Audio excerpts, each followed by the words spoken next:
Your Honor. I object. The wooden gavel hung in the air. A 10-year-old girl in a purple dress, beads clicking softly at the tips of her braids, stood between the bench and the defense table like a drawn line in the sand. My mom didn't steal a dime, she said, voice steady now. And if no one else will defend her, then I will. Judge Rebecca Haynes blinked. You. Amelia lifted her chin. Yes. I'm my mom's defender. A ripple of laughter. A few camera shutters. Then a hush so complete you could hear the flag ropes tapping the pole behind the bench. What would you do if a child faced down a courtroom like that? Would you laugh, like some of them did, or lean in, the way the judge suddenly did, when she realized the girl knew exactly what she was doing?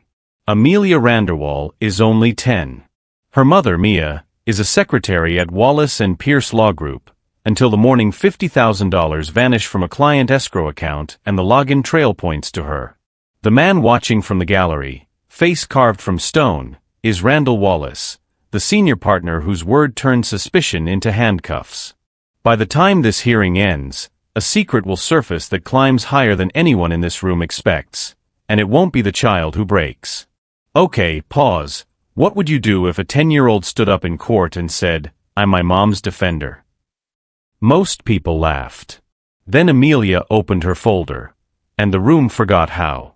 If you're seeing this story for the first time, remember this moment: a purple dress, a raised hand, and a courtroom about to learn what courage sounds like. Keep listening, because the miracle you're waiting for doesn't arrive by luck.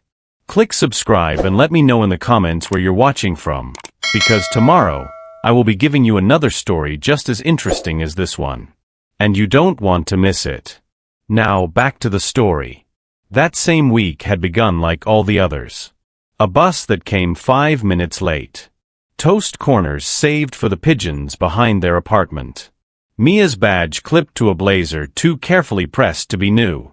At the office, her badge refused the turnstile. One red light.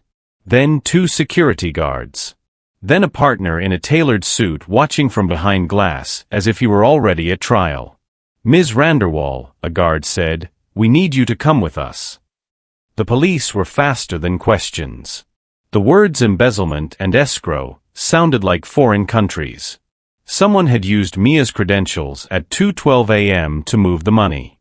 Randall Wallace offered the kind of pity that looks good on camera and disappears when the camera leaves. By noon, Mia's wrists were in steel. By evening, her name was in headlines. By night, their apartment felt 2 sizes smaller. Behind scratched plexiglass, Amelia pressed her palm to her mother's. "I didn't do this, baby," Mia whispered. "Someone's hiding something." "Then I'll find it," Amelia said. At home, Amelia opened her mom's old laptop. In a tangle of archived emails and dusty folders, she found one that didn't belong: restructuring, private. Inside, wire transfers, client numbers, and a signature that kept repeating, Randall Wallace.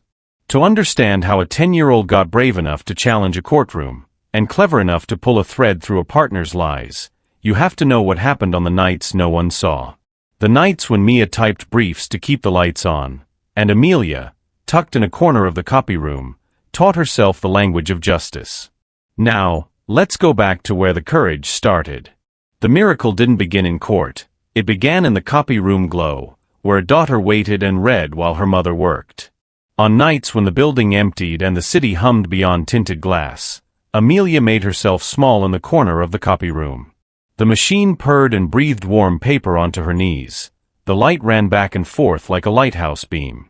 Mia typed somewhere down the hall, legal briefs, hearing notices, and invoices with too many zeros that never pointed toward their address.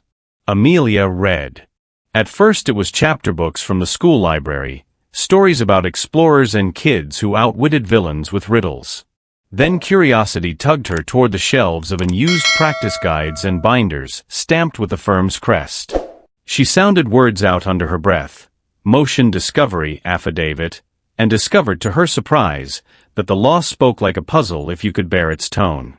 She copied phrases into a marble notebook in looping cursive and built a glossary in the margins.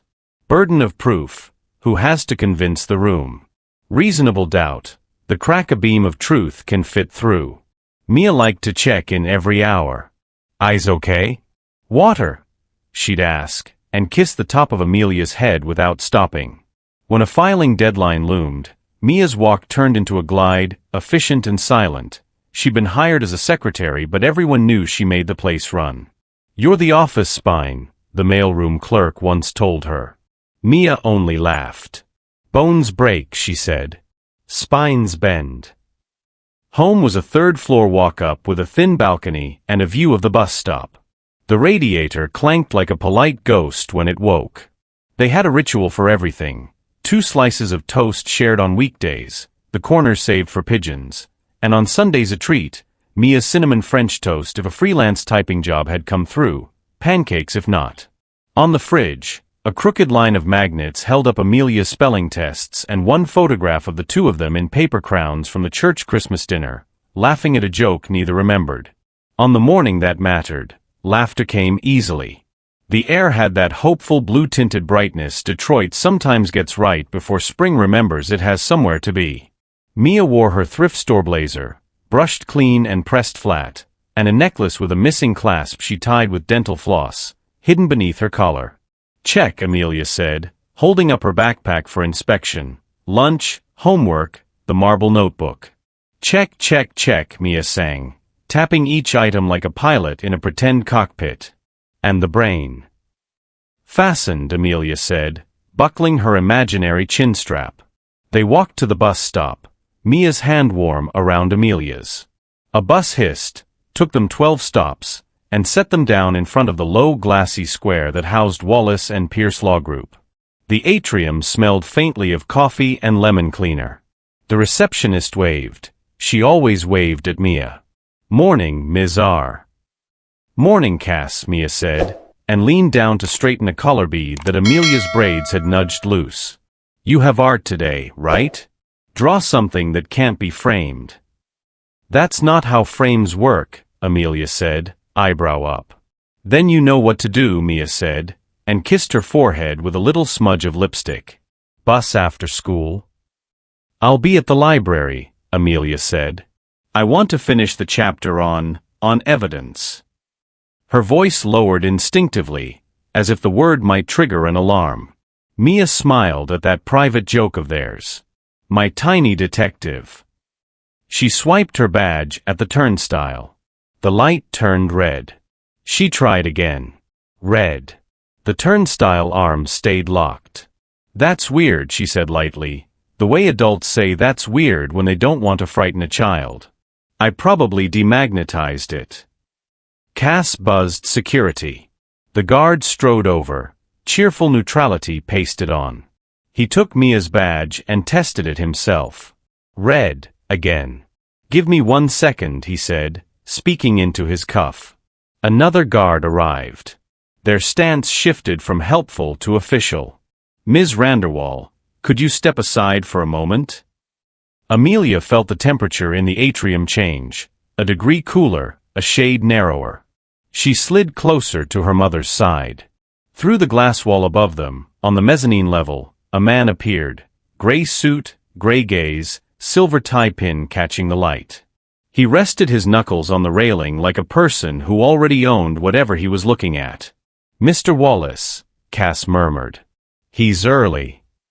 Randall Wallace descended the staircase with unhurried steps, the way rich people on TV walked when they were about to deliver bad news to someone who did not have a lawyer. Up close he was handsomer than photographs, the kind of handsome that distracts you long enough for a blade to slide in. He smiled warmly. It never reached his eyes. "Good morning, Ms. Randerwall," he said, almost fond. "We've run into a situation." Mia had 4 expressions for danger: stillness, humor, compliance, and refusal. She chose stillness now. "What sort of situation?" "A transfer was made from a client account at 2:12 a.m., he said. $50,000. Using your login credentials." "That's impossible," Mia said, not loudly, not softly. "I left at 10:47. Cass can confirm my sign-out." Cass nodded, helpless. She did. And yet, Wallace said, tilting his head. Here we are. The guards stepped inward. The atrium suddenly had edges. People passing through slowed their steps in that way adults slow when they want to see without getting involved. Ms. Randerwall, the first guard said, we're going to need to ask you some questions. Mom. Amelia whispered. It's fine, Mia told her, in the gentle voice she used for splinters and nightmares. There's been a mistake. The questions did not happen in an office. They happened in a small glass-walled conference room not far from the lobby, public by design. A second person arrived who introduced himself as firm counsel. A third arrived who did not introduce himself at all and set a thin folder on the table like a conjurer. Inside, Amelia could see, because she was looking for anything, printouts of numbers arranged like the flat line of a heart monitor. Ms. Randerwall, firm counsel said, do you give us permission to search your desktop computer and firm email? Of course, Mia said. Please do. They were still asking questions when the police walked in. It happened too easily. One moment Amelia was counting the glass panes to keep from crying. The next, a metal click circled her mother's wrists. Someone said the words embezzlement charges and probable cause and read a right that sounded wrong. Wallace remained in the doorway, hands in pockets, supervising the scene with the tolerant smile of a man whose time was being wasted. I didn't do this, Mia told Amelia as the guards guided her toward the lobby. She didn't fight. Mia never fought. She did something harder, met the gaze of every person watching and did not let hers drop. I'll be home by dinner. She wasn't. The atrium door hissed shut behind them. A beat later, the building exhaled and returned to work. School passed like a radio playing in another room. Amelia stared at the clock and pretended to hear. At lunch she chewed bread that tasted like dust. Kids whispered in the way kids do when they've heard something in adult voices and aren't sure where to put it. My mom saw it on Facebook, someone said, not to her. A lady at a law firm.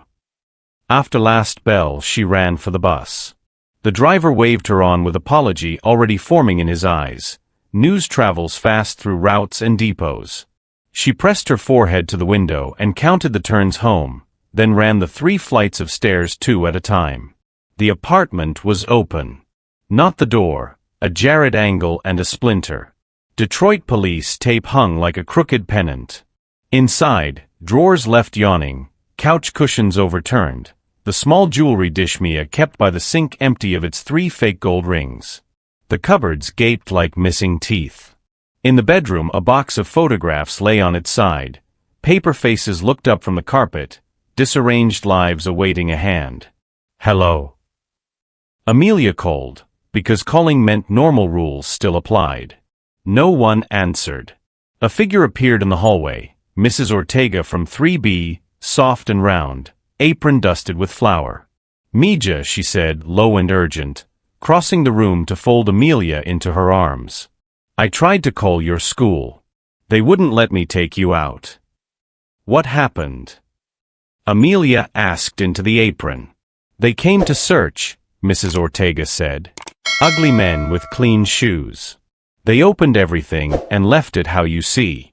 I told them, she is a good woman, she helps me carry my groceries, but they never listened to a neighbor.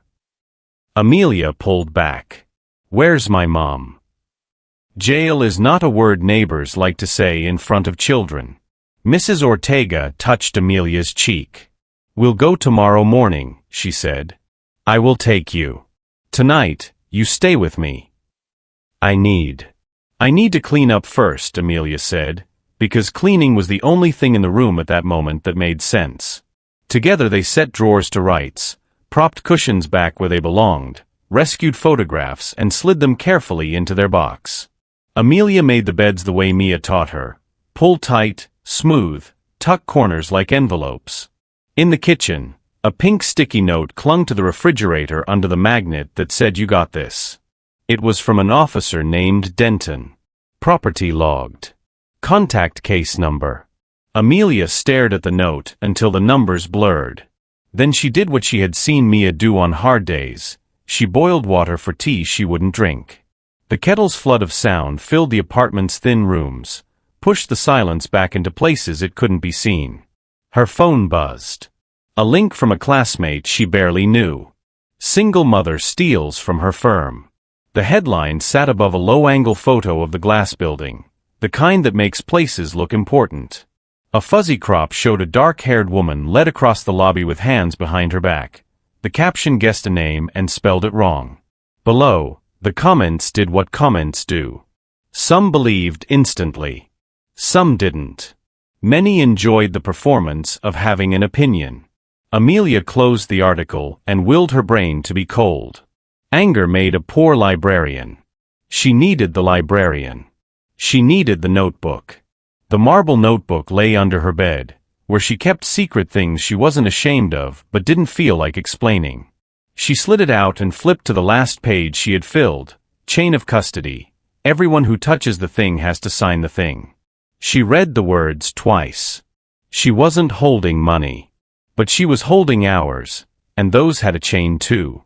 Mrs. Ortega knocked softly on the doorframe.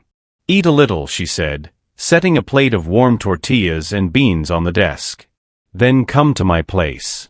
You can sleep on the couch. Tomorrow we go see your mama." "Thank you," Amelia said, and meant it, and then stared at the plate so long the tortillas cooled. Her hands wanted to do something. The apartment looked finished, but it wasn't.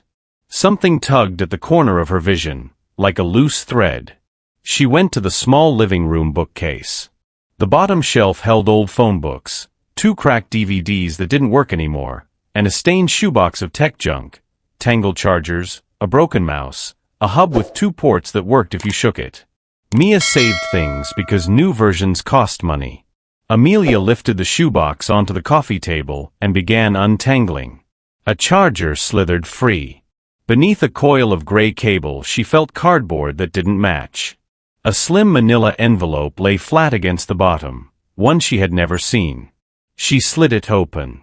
A silver USB drive, scratched and plain, clinked into her palm. On its adhesive label, in Mia's careful block letters, "Client, MIA/WNP backups." Amelia's heart kicked once, then steadied. A backup. Her mind snapped through possible contents the way a card dealer snaps through a deck. Drafts. Emails. Maybe the finance folder. Maybe the one no one was supposed to have, but that secretaries always seemed to find a way to build because bosses didn't understand how much could disappear. She didn't plug it in right away. She sat with it, the weight surprising for something so small, as if truth had mass. A thought surfaced, bright and hard.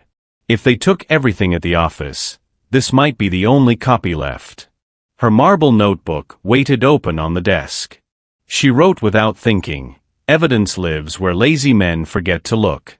Under it, smaller, "Start at home." The apartment had stopped shaking. Night pressed its ear to the windows. Downstairs a car stereo thumped, distant and forgiving. Amelia slid the drive into the pocket of her hoodie, zipped it, and looked around the room once more, as if there were something she needed to say out loud to make the next part possible. "I'll find it," she told the air, and the air accepted the promise. She turned off the lights, locked the door, and crossed the hall to 3B, where Mrs. Ortega had left the couch lamp on. On the TV, a news anchor practiced, looking both concerned and unbothered. Amelia ignored the screen. She curled beneath a crocheted blanket that smelled like lavender and dust, placed her hand over the zipped pocket where the drive warmed slowly against her palm, and let her mind build the first steps of a plan. Tomorrow would be for questions and waiting rooms and voices that called her sweetie while making decisions without her. Tonight, she had something they didn't know existed. The miracle hadn't started in court.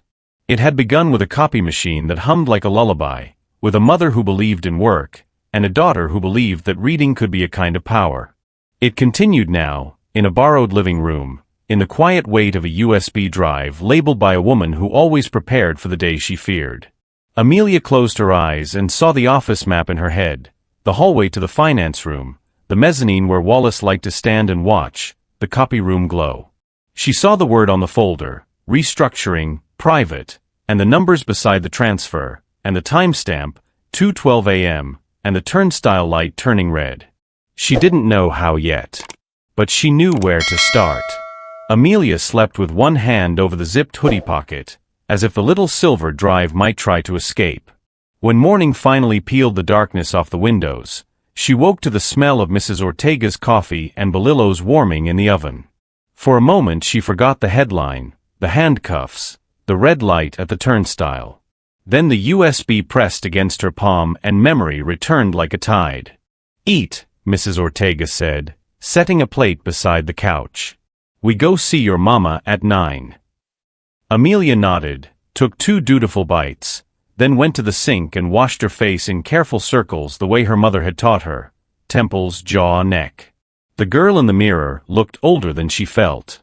She combed her braids into place, slid the drive back into her pocket, and breathed until the knot in her chest loosened enough to walk. They reached the detention center just before visiting hours. The lobby felt like it had been designed to convince people to give up. Metal chairs, plastic plants, a clock that ticked too loudly. A poster on the wall said "We are here to help" in a font that didn't believe itself. Paperwork first. A guard scanned Amelia's ID band with the bored precision of someone counting tiles on a floor. "First time?" he asked without looking up. "Last," Amelia said. He snorted softly. Whether at her or with her, she couldn't tell. They seated them in a visiting booth with a scratched plexiglass divider and a handset that still smelled faintly of disinfectant. Amelia's knee bounced. The door at the far end opened, and Mia stepped in wearing an orange jumpsuit the wrong color for her skin. She smiled, of course she smiled, like someone seeing sunshine for the first time after a long winter. "My girl," Mia said into the phone. "Are you okay? Did you sleep?" "You know I hate that question," Amelia said, and laughed because not laughing would have cracked her open. "I found the apartment. We cleaned it. Mrs. Ortega fed me. I brought you a list of things to tell your lawyer." "Sweetheart," Mia said gently, "I don't have a lawyer yet. Just a public defender who left a voicemail and asked me to plead." "They said I took it, baby," she added, softer now, as promised in the outline of Amelia's life. "But I didn't. It's Mr. Wallace. He's covering something." Amelia pressed 2 fingers to the glass where Mia's rested on the other side. "Then I'll defend you." Mia's eyes softened and sharpened at once, the way a lens finds focus. "I know you will," she said. "But listen, you be smart, not loud. Loud gets girls like us in trouble. Smart gets us home." "I can do both," Amelia said, and Mia's laugh was a gift across 3 inches of plastic. They talked through practicalities, rent, Mrs. Ortega's spare key, the school counselor's number in case anyone asked questions. Amelia scribbled names and case numbers in her marble notebook in a neat, steady hand. She didn't write down the way Mia's voice trembled at the edges. Some evidence is better memorized. When the guard tapped his watch, Mia leaned closer. "Remember your project?" she asked. "The one with the little scale?" Amelia smiled despite herself. "You still have that?" "It's on the bookshelf," Mia said. "Left side, second shelf. I dust it every Sunday. You built it so carefully. That's what you do now, build carefully." The door opened. The phone click was abrupt, a throat clearing from a system with no patience for softness. Mia pressed her palm to the glass again. Amelia matched it. Then her mother was gone, and the room remembered it was meant to be cold. Before the gavel, before the headline, there were the nights that made chapter headings in Amelia's private book of courage. It had started because babysitters cost money and night shifts stole hours. Mia had asked her supervisor years ago if she could bring Amelia in after school on evenings when deadlines piled up. "She's quiet," Mia promised. "She'll sit in the copy room with her homework." The copy room became a planet. Its hum was a weather pattern. Its light bar crossing the glass plate was a moonrise. Amelia did her math there, licked graphite from the side of her thumb, and then began to graze the shelves. The Michigan Rules of Evidence was heavy and dry and surprisingly clear when you pried its sentences open. Criminal procedure read like a map with too many legends, but the roads made sense if you traced them slowly. She learned in pieces, the way children always do, a word here, a shape there. Motion to suppress sounded like pushing a secret back into a box. Subpoena felt like a spell that made facts appear. She wrote definitions down and drew pictures beside them so they would stick, an open hand for disclosure, a chain for custody, a bright question mark for reasonable doubt. The first time she saw those words, she wrote reasonable 3 times. Her mind caught on it like cloth on a nail. Reasonable meant something different for different people. The law tried to pin it down with what a reasonable person would believe, as if such a person existed like a statue in a museum. Amelia drew a stick figure with a measuring tape instead. Who got to hold the tape? One Wednesday, when the office buzz softened into the kind of quiet that made every faucet drip sound like a drum, Mia wheeled her chair into the copy room and found Amelia balancing 2 popsicle sticks across a pencil. "What are we building?" Mia asked. "A scale," Amelia said, tongue peeking at the corner of her mouth as she tied thread to each end. "For my science project." But it's not science. It's also about court. "Ah," Mia said, amused and proud and a little worried. Mothers carry all 3 at once. "How will it work?" "I'll put pennies on each side," Amelia said, "and I'll talk about how 1 penny doesn't have to be the same as another. If 1 penny is the truth, it can weigh more." Mia watched the little beam dip and rise as Amelia moved coins between the bowls made from paper shot cups. "You're building a sermon," she said. "It's a test," Amelia said, solemn. "To see how much doubt it takes to be reasonable." On presentation day, Amelia carried the scale to school in a shoebox lined with paper towels like a fragile animal. She set it up on the desk and delivered her lines without notes. "Sometimes you can't prove a thing is true with 1 big block," she said, placing a stack of pennies in 1 bowl. "Sometimes you can only show that the other side isn't strong enough to hold." She scattered pennies into the other bowl, 1 by 1, until the beam tilted. The class clapped because Mrs. Chin was leading them, but a few clapped because the beam tipping made something in their heads tip, too. Afterward, when she brought the scale home, Mia cleared a space on the shelf with the care of someone laying a cornerstone. "This stays," she said, "as a reminder." "A reminder of what?" Amelia asked. "That the smallest weight can change the whole balance," Mia said. Back in the present, the smallest weight was a silver USB in a hoodie pocket. After the detention center, Amelia walked home alone. Mrs. Ortega had to start her shift at the bakery. "You come for dinner," she said, pressing a kiss to Amelia's hair. 7 o'clock. At the apartment, Amelia locked the deadbolt, pulled the curtains, and set up her mother's old laptop on the kitchen table. Its backlight was a little dim and the A key stuck if you hit it wrong. The battery, like everything they owned, asked for patience before it gave. She made a checklist in the notebook like the ones she had seen in firm binders. Power source. Wi-Fi off, no cloud syncing, keep it local. Scan USB first, don't corrupt. Look for finance folders / time-stamped emails. Copy everything, then read. She powered the laptop, turned off the Wi-Fi, slid the USB into a port that had to be wiggled into agreement, and held her breath until the drive icon popped onto the desktop like a periscope. It was labeled backup. She clicked. Folders bloomed: admin, briefs, client_intake, finance, HR, IT_tickets, receipts. She paused at finance but forced herself to think like a librarian, not a thief. Order first. She duplicated the entire drive into a folder named mirror_01 and watched the progress bar crawl, the way justice crawled when it wasn't in a hurry.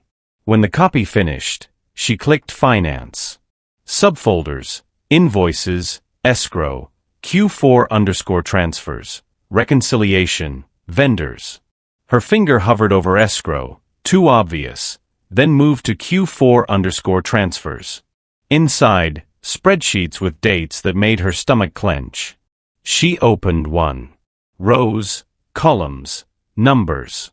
She could read them the way she could read the dictionary, understanding every word without feeling the sentence. She backed out and clicked escrow. More rows. Different numbers. She noticed a pattern the way kids notice when adults choose the same excuse twice. Certain transfers looked normal, regular amounts, regular clients, notes and abbreviations that matched the others. But a handful had a new note appended in the comments column, restructuring. She searched the drive for restructuring. 2 results popped up that weren't in finance at all. One was a PDF in briefs with the anodyne title restructuring_memo_draft to PDF. She opened it. The text was legalese dressed in its Sunday best, the kind that comforts boards and confuses everyone else. But scattered in the paragraphs were phrases that glinted like coins in a fountain: short-term liquidity, off-book allocation, temporary rehoming of client funds. The second result was a folder in admin. It wasn't visible at first. It appeared only when she toggled Show Hidden Files. A little gray dot in the corner of the folder icon gave it away like a blush. Restructuring, private. Amelia sat very still, the way you do when a bird lands on your hand and you don't want to scare it. She double-clicked. Inside, emails exported to .ml files, spreadsheets labeled Batch A, Batch B, and a text document that looked like notes someone had written quickly and never meant to show anyone. She opened the text first. 2:12 a.m. Process complete. Reconcile before morning. RW confirmation pending. Her pulse ticked faster. She opened Batch A. It was a list: names, account numbers partially redacted, amounts, dates. At the bottom of the sheet, a digital signature block sat like a stamp. Authorized, R. Wallace.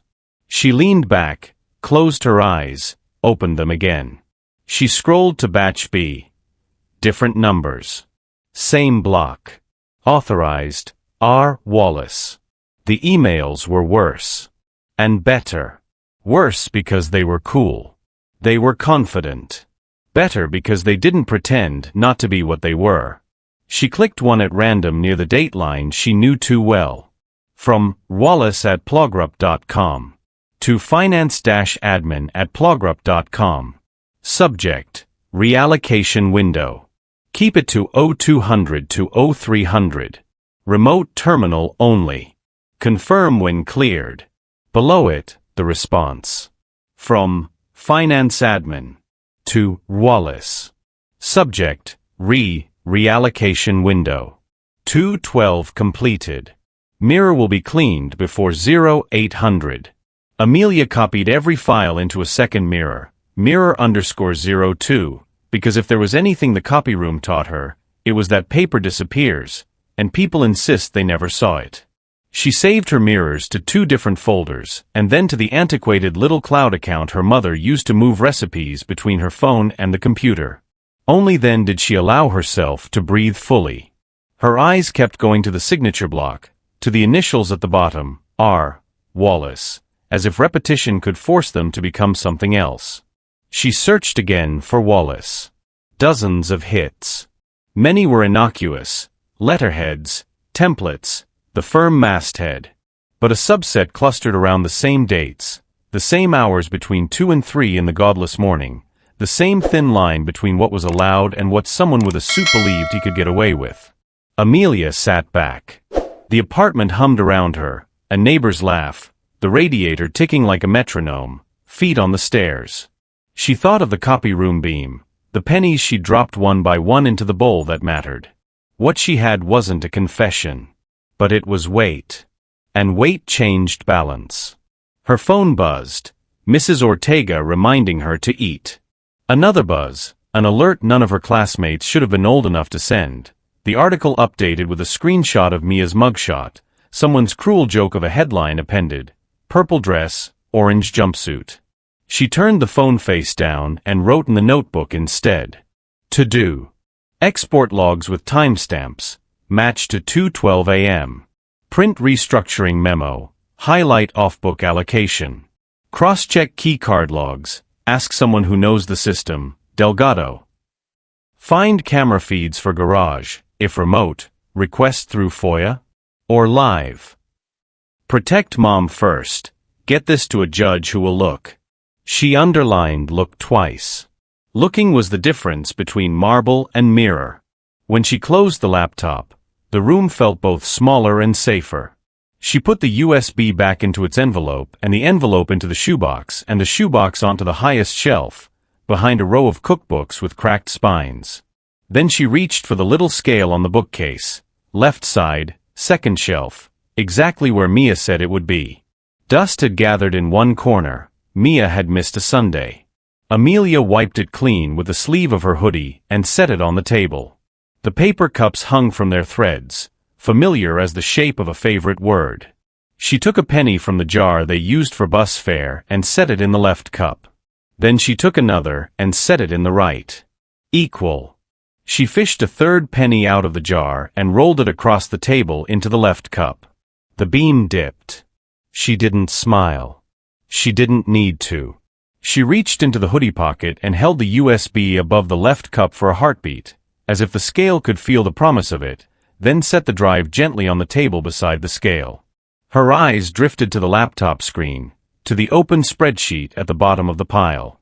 The page numbers caught her attention: batch A 1/4, 2/4, 3/4, 4/4, and the signature under each one. Authorized, R. Wallace. Authorized, R. Wallace. Authorized, R. Wallace. The name repeated until it sounded like a drum. Amelia didn't know what court would call this yet. She knew what she called it. Wait. And she had more to gather.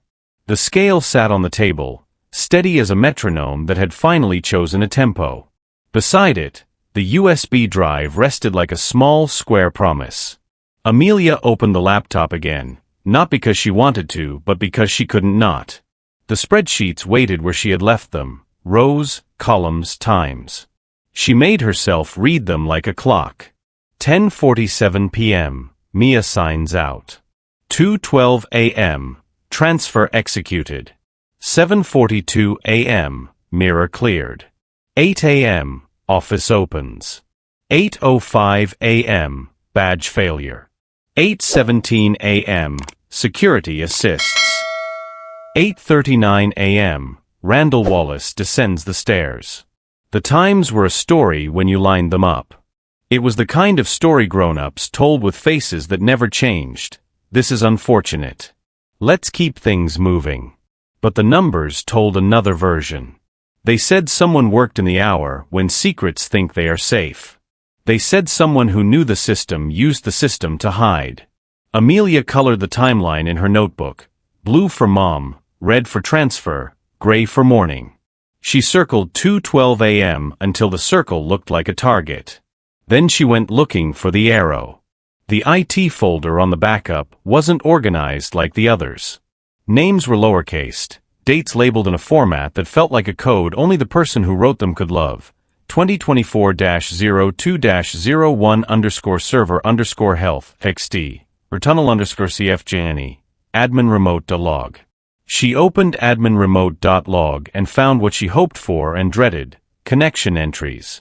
2 hours 1 minute and 14 seconds, Radmin login, RW_admin. 2 hours 2 minutes and 3 seconds, session established from 100314. 2 hours 12 minutes and 19 seconds, privilege escalation confirmed. 2 hours 12 minutes and 23 seconds, escrow transfer script launched. 2 hours 12 minutes and 59 seconds, script complete. Her breath caught on RW_admin. Initials can be coincidences. Sometimes they are not. She read the log again and again, trying to see what it wasn't willing to say. A local IP started the session, 10014, but the flag Radmin told her what really mattered: no badge, no desk, no camera, remote admin terminal. You could move money from anywhere, if the door was digital and your key fit. She copied the log to her mirror, highlighted the exact timestamp that matched the spreadsheet, and added a note. Only a remote admin could do this at 2:12. The next entry in the log came at 7:42 a.m., mirror cleanup script complete. That was the part that made her stomach turn. Deleting footprints before people arrived, like sweeping snow behind you as you walk.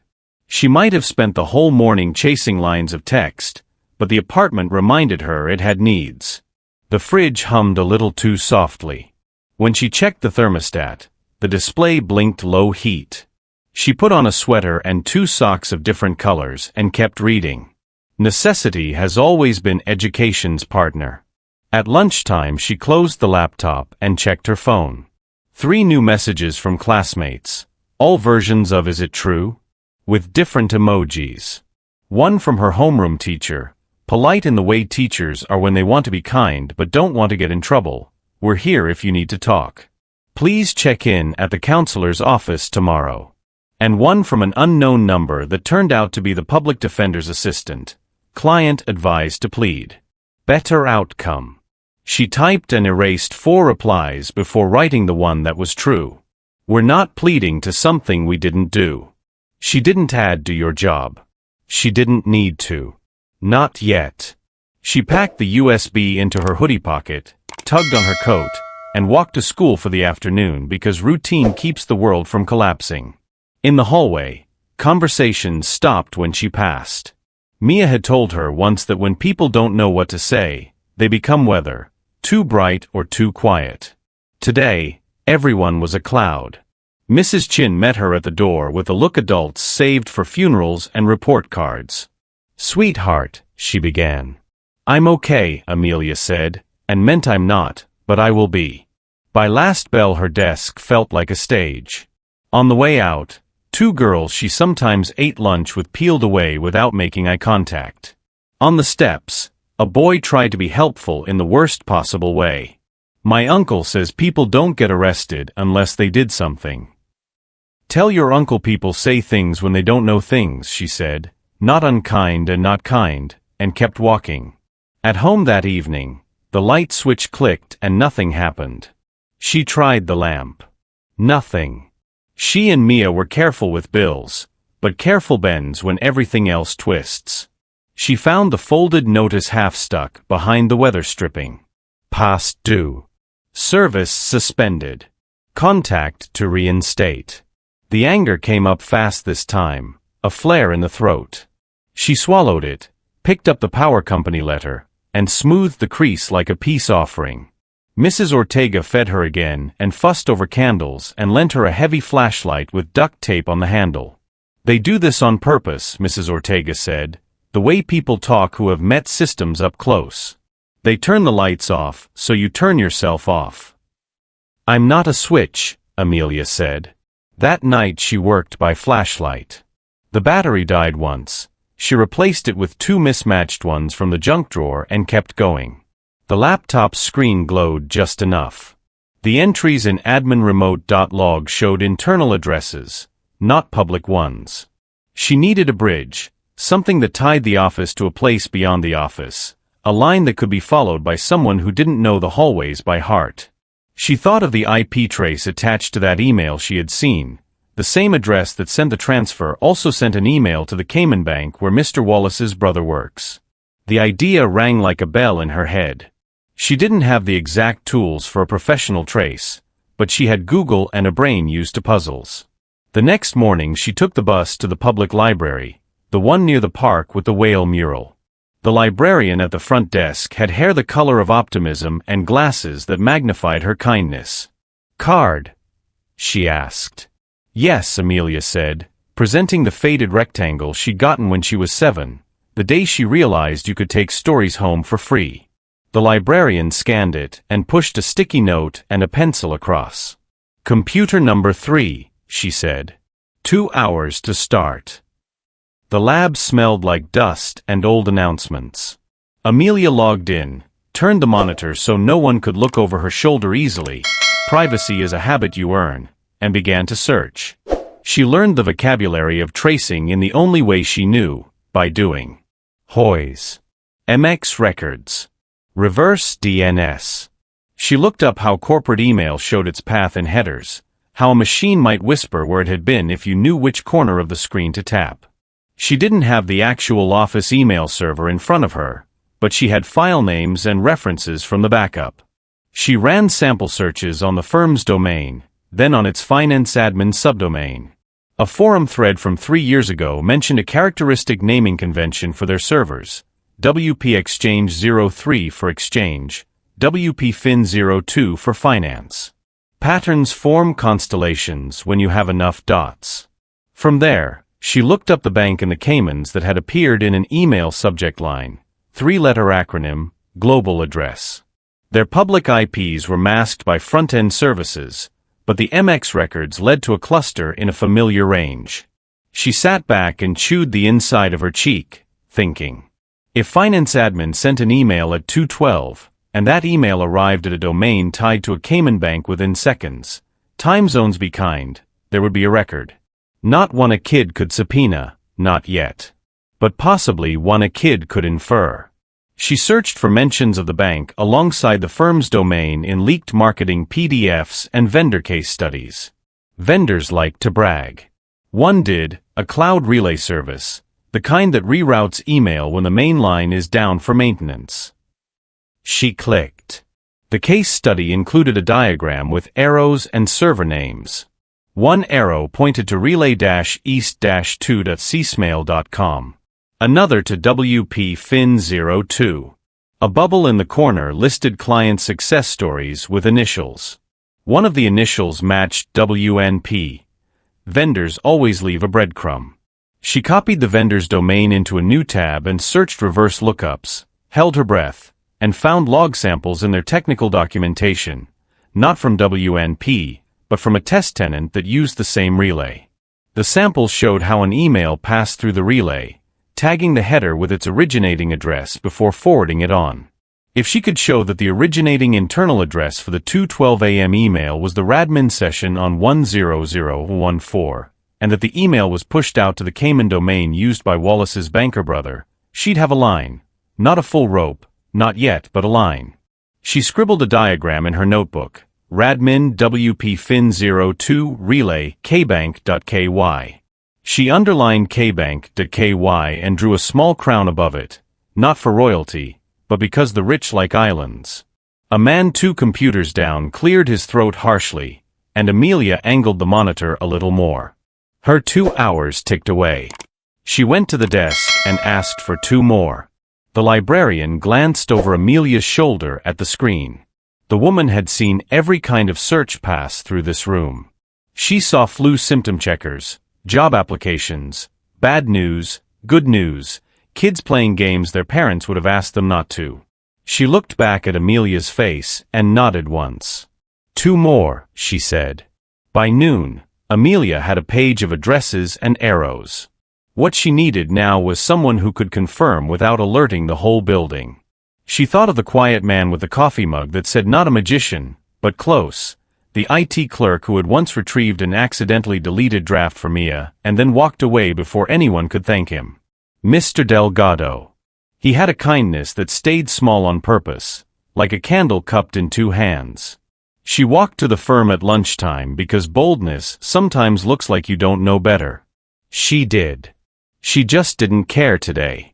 At the security desk, Cass's smile fell into concern. Amelia, honey, you shouldn't be. I'm just here for the copy room, Amelia said, and gave a smile that matched the one Mia used when she needed something that technically required a form. Homework. Cass hesitated, then buzzed the turnstile and leaned in. 10 minutes, she whispered.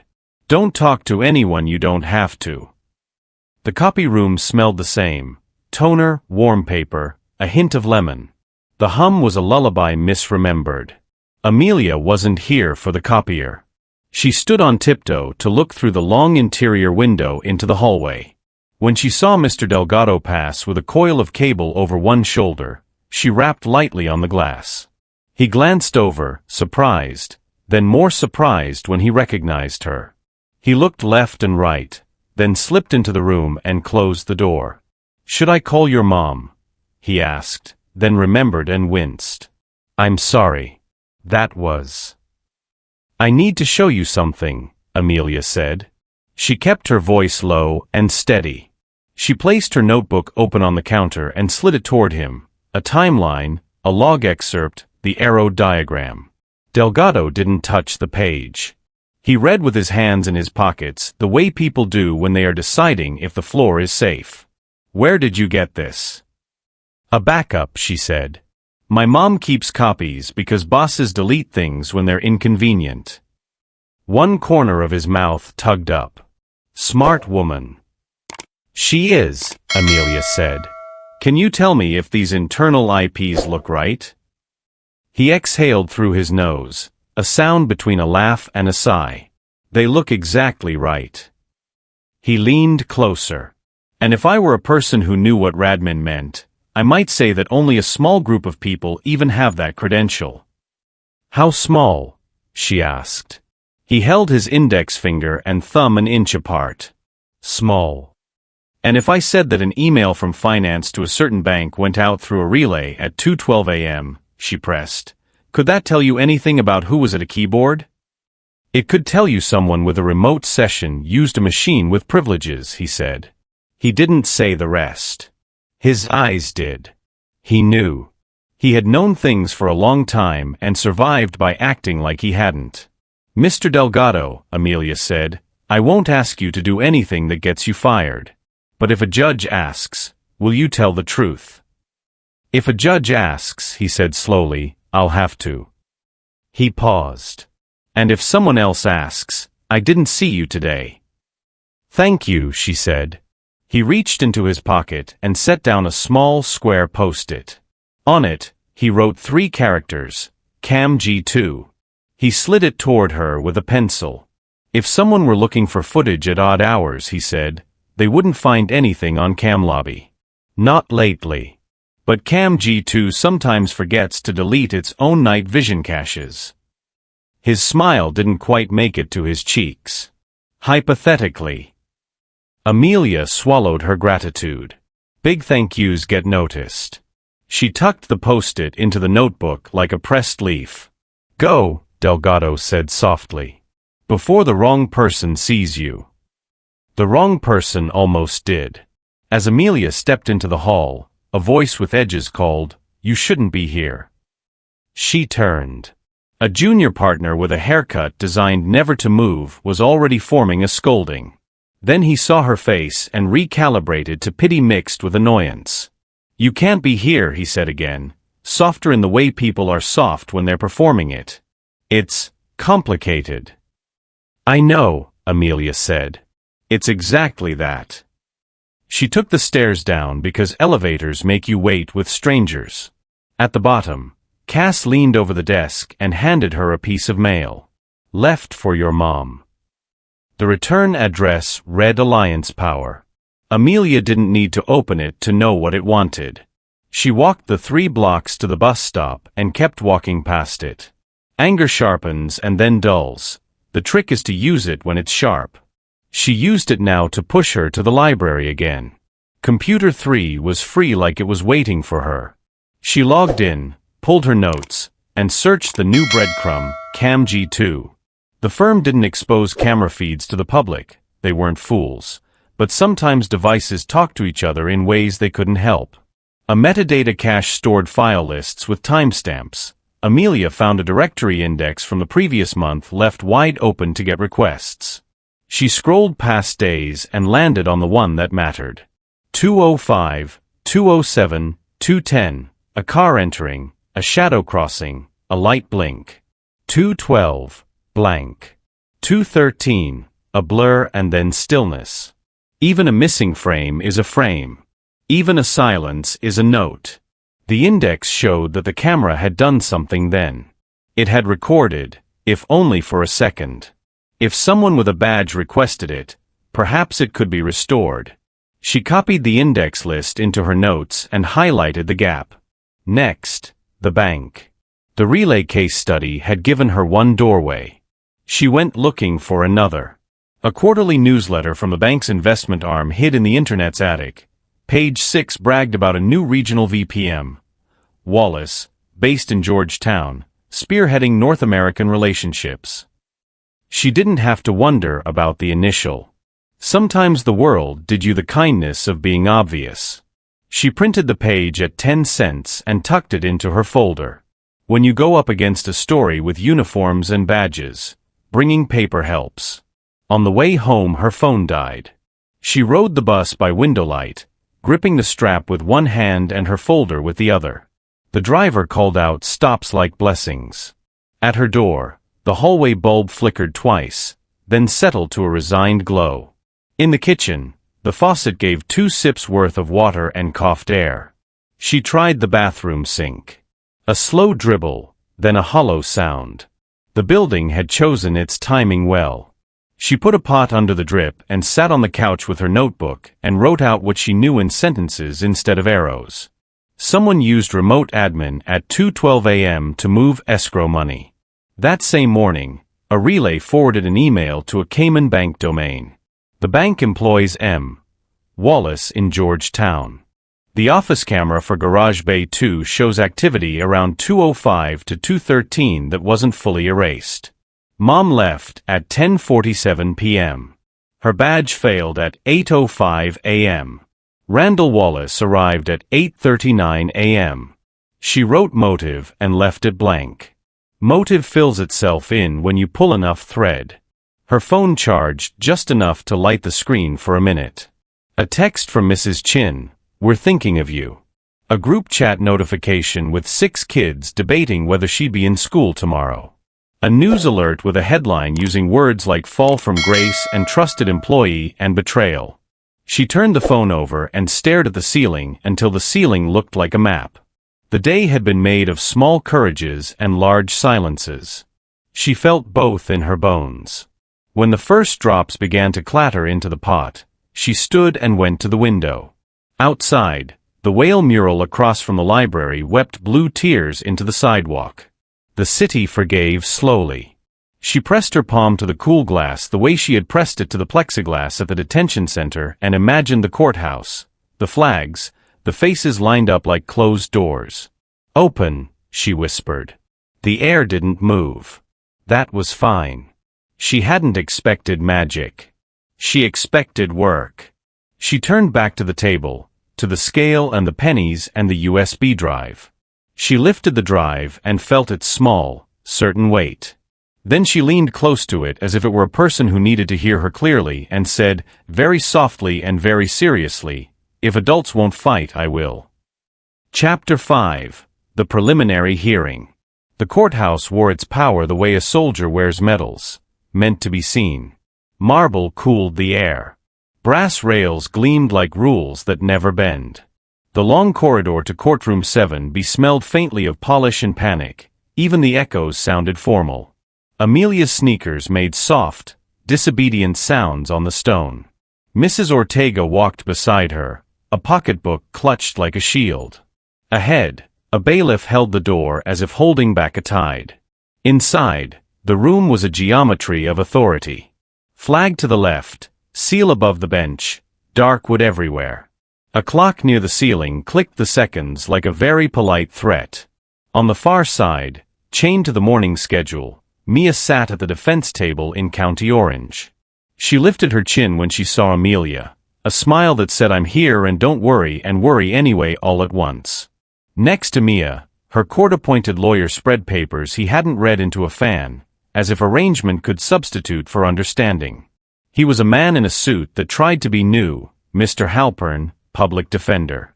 He checked his phone, then his watch, then his phone again, each glance a confession. On the other side stood the state, pressed, polished, certain. The prosecutor, Avery Pike, had an expression like a locked briefcase. She whispered to an assistant, then lined up 3 folders as if placing chess pieces. When Judge Rebecca Haynes took the bench, the room stood the way rooms stand for storms. She was not tall, but the bench made her so. Her hair was clipped back in a style that did not forgive excuses. Her eyes moved once over the gallery, over Mia, over the counsel tables, as if counting landmarks. If she noticed the 10-year-old in the purple dress on the end of the second row, she didn't let it show. Court is now in session, the bailiff called, the words ringing off the wood. The people of the state of Michigan versus Mia Randerwall, case number 24-0718. Judge Haynes adjusted her glasses. Counsel, appearances for the record. Assistant District Attorney Avery Pike for the people, Your Honor. Daniel Halpern for Ms. Randerwall, said the man in the tired suit, almost apologizing to his own name. Judge Haynes nodded. We're here on the state's motion to remand without bail and to set a probable cause hearing. Ms. Pike. Avery Pike rose with the confidence of a person who ate mornings like this for breakfast. Your Honor, this is a straightforward case. The defendant, a desperate single mother with access to sensitive accounts, used her credentials to siphon $50,000 from a client escrow fund in the dead of night. The firm's internal records show the transaction occurred at 2:12 a.m. The following morning, the defendant's badge inexplicably failed, conveniently preventing her from accessing the scene of her crime. The state considers her a flight risk and a danger to the integrity of ongoing investigations. Amelia felt the word desperate land like an insult disguised as sympathy. She watched her mother keep her face still, the way she did when someone at church said something kind and cruel at the same time. Pike continued, sprinkling the narrative with the right kinds of nouns: access, opportunity, trust. We will show motive, mounting bills, late utilities, a pattern of accessing systems after hours. We will show opportunity. The defendant was among the last to leave the building that night. And we will show means. The transfer originated from her credentialed environment. She let the last phrase hang like a chandelier. Judge Haynes turned to the defense. Mr. Halpern.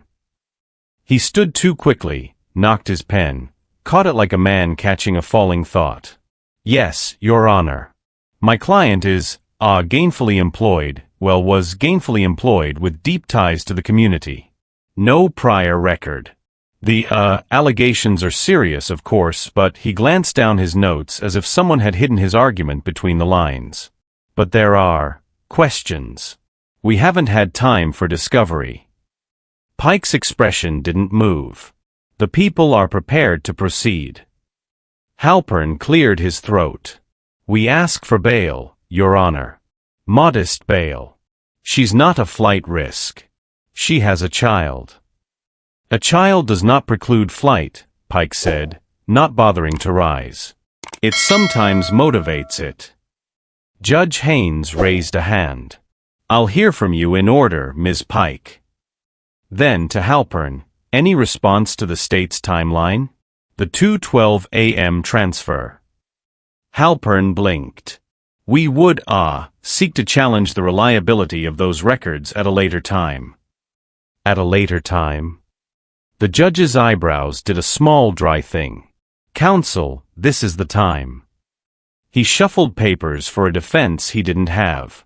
Respectfully, Your Honor, the state's case rests on technicalities. My client is a hard-working mother who would never. Objection to counsel's editorializing, Pike said mildly.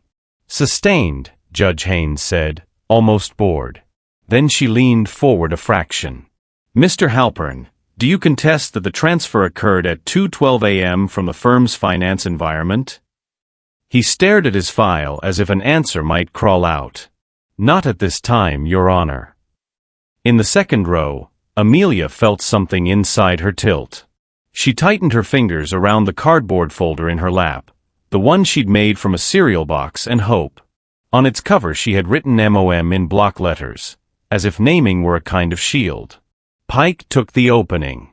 Further, Your Honor, the defendant's history shows after-hours presence in sensitive areas. Because she worked, Mia said before she could stop herself, her voice steady and small. The bailiff shot her a warning look. Halpern put a hand on her sleeve and whispered, Please. Ms. Randerwall, the judge said, not unkind, let your counsel speak for you. He isn't, Amelia thought, the words bright and hot. Pike went on. The people request remand without bail. The amount is significant, the breach of trust substantial, and the risk of tampering, She glanced at Mia, non-trivial. Judge Haynes turned again. Mr. Halpern, anything further? He looked at his watch.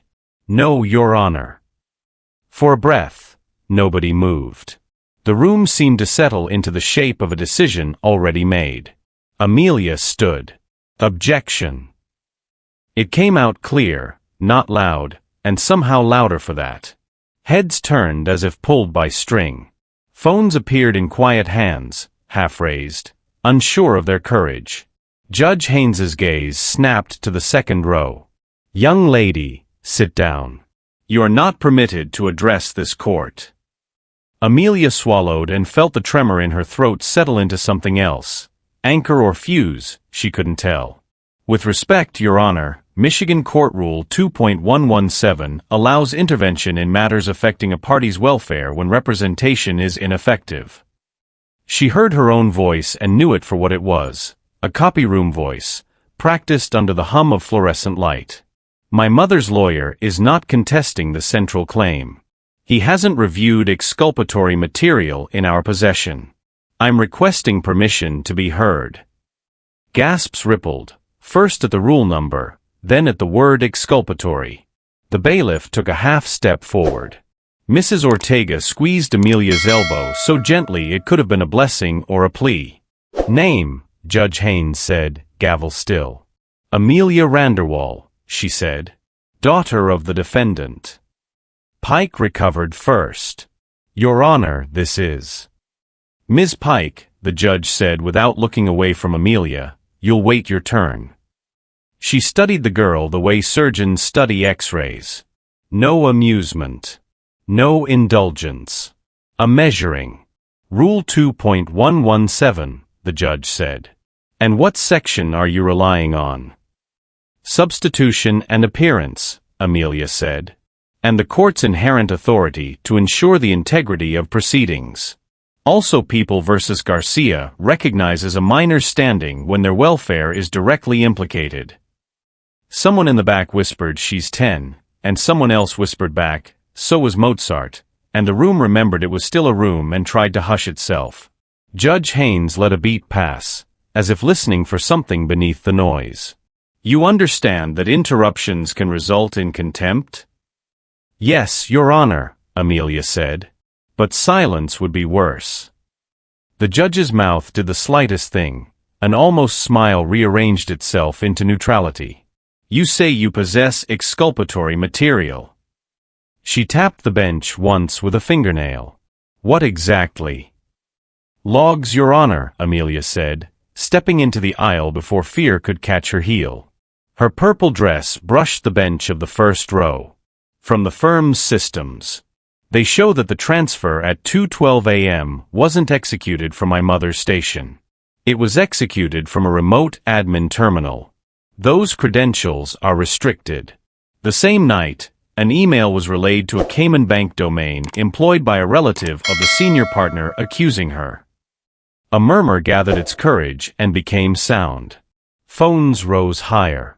Someone hissed the way people do when they don't really want quiet. Pike stood now, eyebrows high. Your Honor, this is highly irregular. The child's claims are unverified. Sit, Judge Haynes said, the word soft as snow and just as cold. Pike sat. The judge turned back to Amelia. How did you obtain these logs? My mother keeps backups, Amelia said. Because sometimes important things disappear. The corner of the judge's eye tightened. Not a flinch exactly, but a knowledge. She looked to Mr. Halpern. Counsel, did you review potential digital evidence with your client? He colored. Your Honor, I was only assigned yesterday afternoon and, the judge prompted, making the single syllable sound like a professional obligation. And I have not, he finished. Make a note that the court is unimpressed, she said to the clerk, who actually wrote it down, and a thin smile ghosted across the gallery. Judge Haynes folded her hands. When she spoke again, her voice had lost the sandpaper and found velvet over steel. Miss Randerwall, this isn't television. Court is not a place for declarations. It's a place for proof. She let the word settle where Amelia could reach it. Nevertheless, the integrity of the process is the court's concern. You will say 3 sentences more. Choose them carefully. Amelia breathed in once, the way she did before jumping the creek behind the library.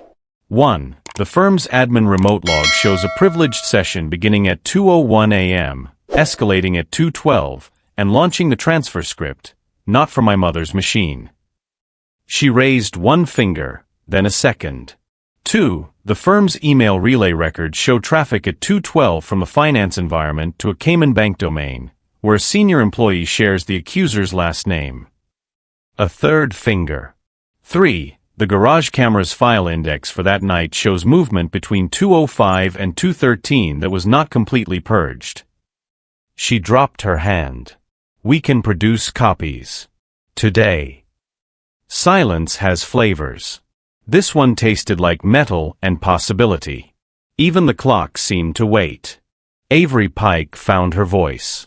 Your Honor, the people object to being ambushed by speculation from a minor. Chain of custody, authenticity. You'll have opportunity to test both, the judge said. She looked down at Mia. Ms. Randerwall, did you authorize your daughter to retain counsel other than Mr. Halpern? Mia stood carefully, her shackles whispering. Your Honor, I authorized my daughter to do whatever she needed to stay brave, she said.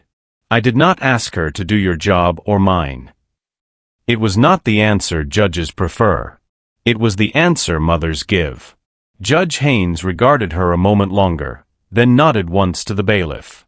Mr. Halpern, you will confer with your client immediately after this session and review any materials she produces. Ms. Pike, the people will receive courtesy copies for preliminary authenticity review. Pike opened her mouth, closed it again, recognized a line when she saw one. The judge shifted her gaze back to the purple dress in the aisle. Miss Randerwall, step back to the second row. You will not interrupt again without leave. She paused, and the pause was a kind of permission. But before you sit. She leaned forward, curiosity now undisguised.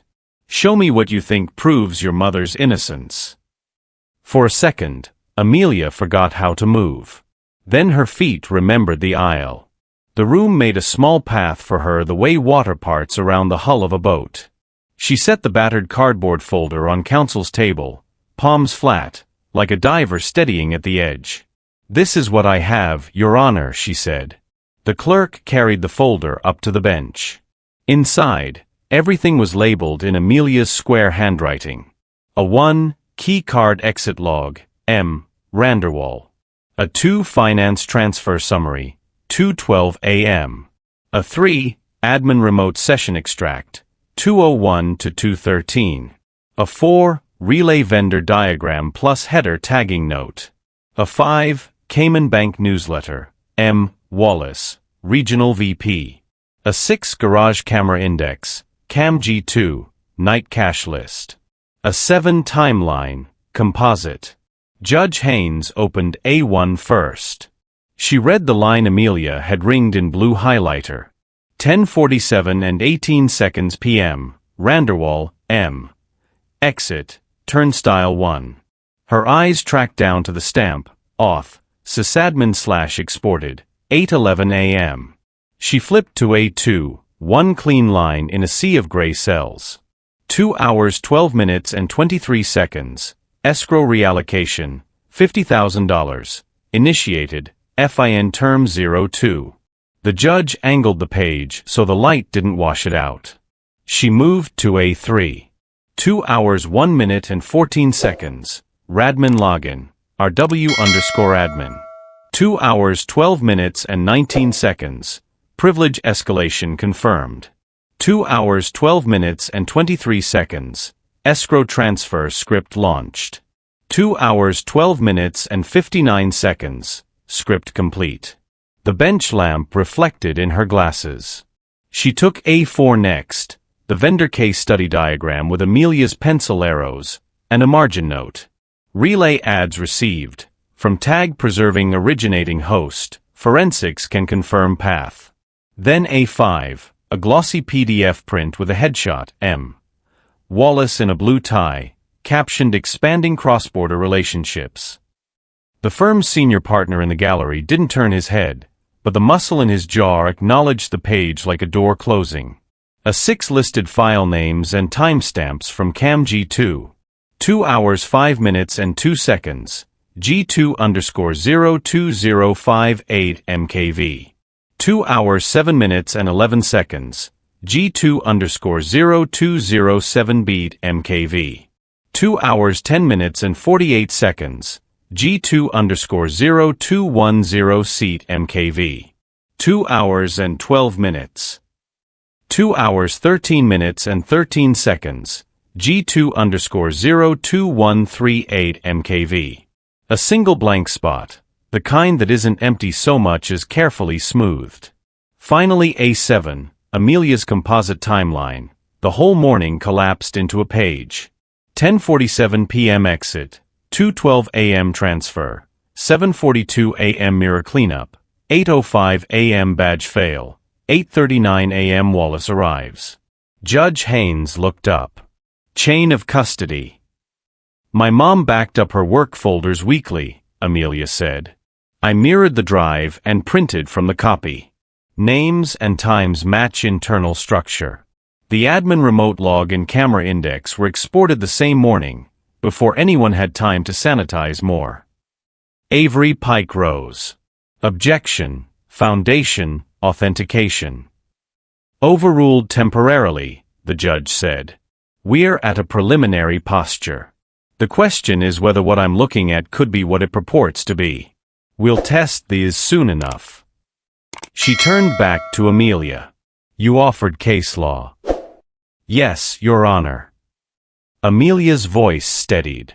On exculpatory duty, Brady v. Maryland, the prosecution must disclose evidence favorable to the accused. She didn't look at Pike. She didn't need to. On reliability of business records, MRE 8036, regularly kept logs can be admissible with a proper custodian. She nodded toward the door, meaning a person like Delgado without saying his name. On preliminary hearings, the court may rely on documentary evidence for probable cause, People v. Yost. The judge's mouth ticked in spite of herself. And on minors addressing the court. People v. Garcia, Amelia said. A minor's welfare confers standing where liberty interests are at stake. A long breath moved through the room. Mrs. Ortega whispered a prayer that sounded like a thank you. 2 people in the back put their phones down, having realized they were watching something their screens couldn't improve. On the right, Randall Wallace, immaculate as always, adjusted a cufflink that didn't need adjusting. It was a small movement. It said he preferred symphonies to noise. It also said his wrist had found sweat. Pike tried again.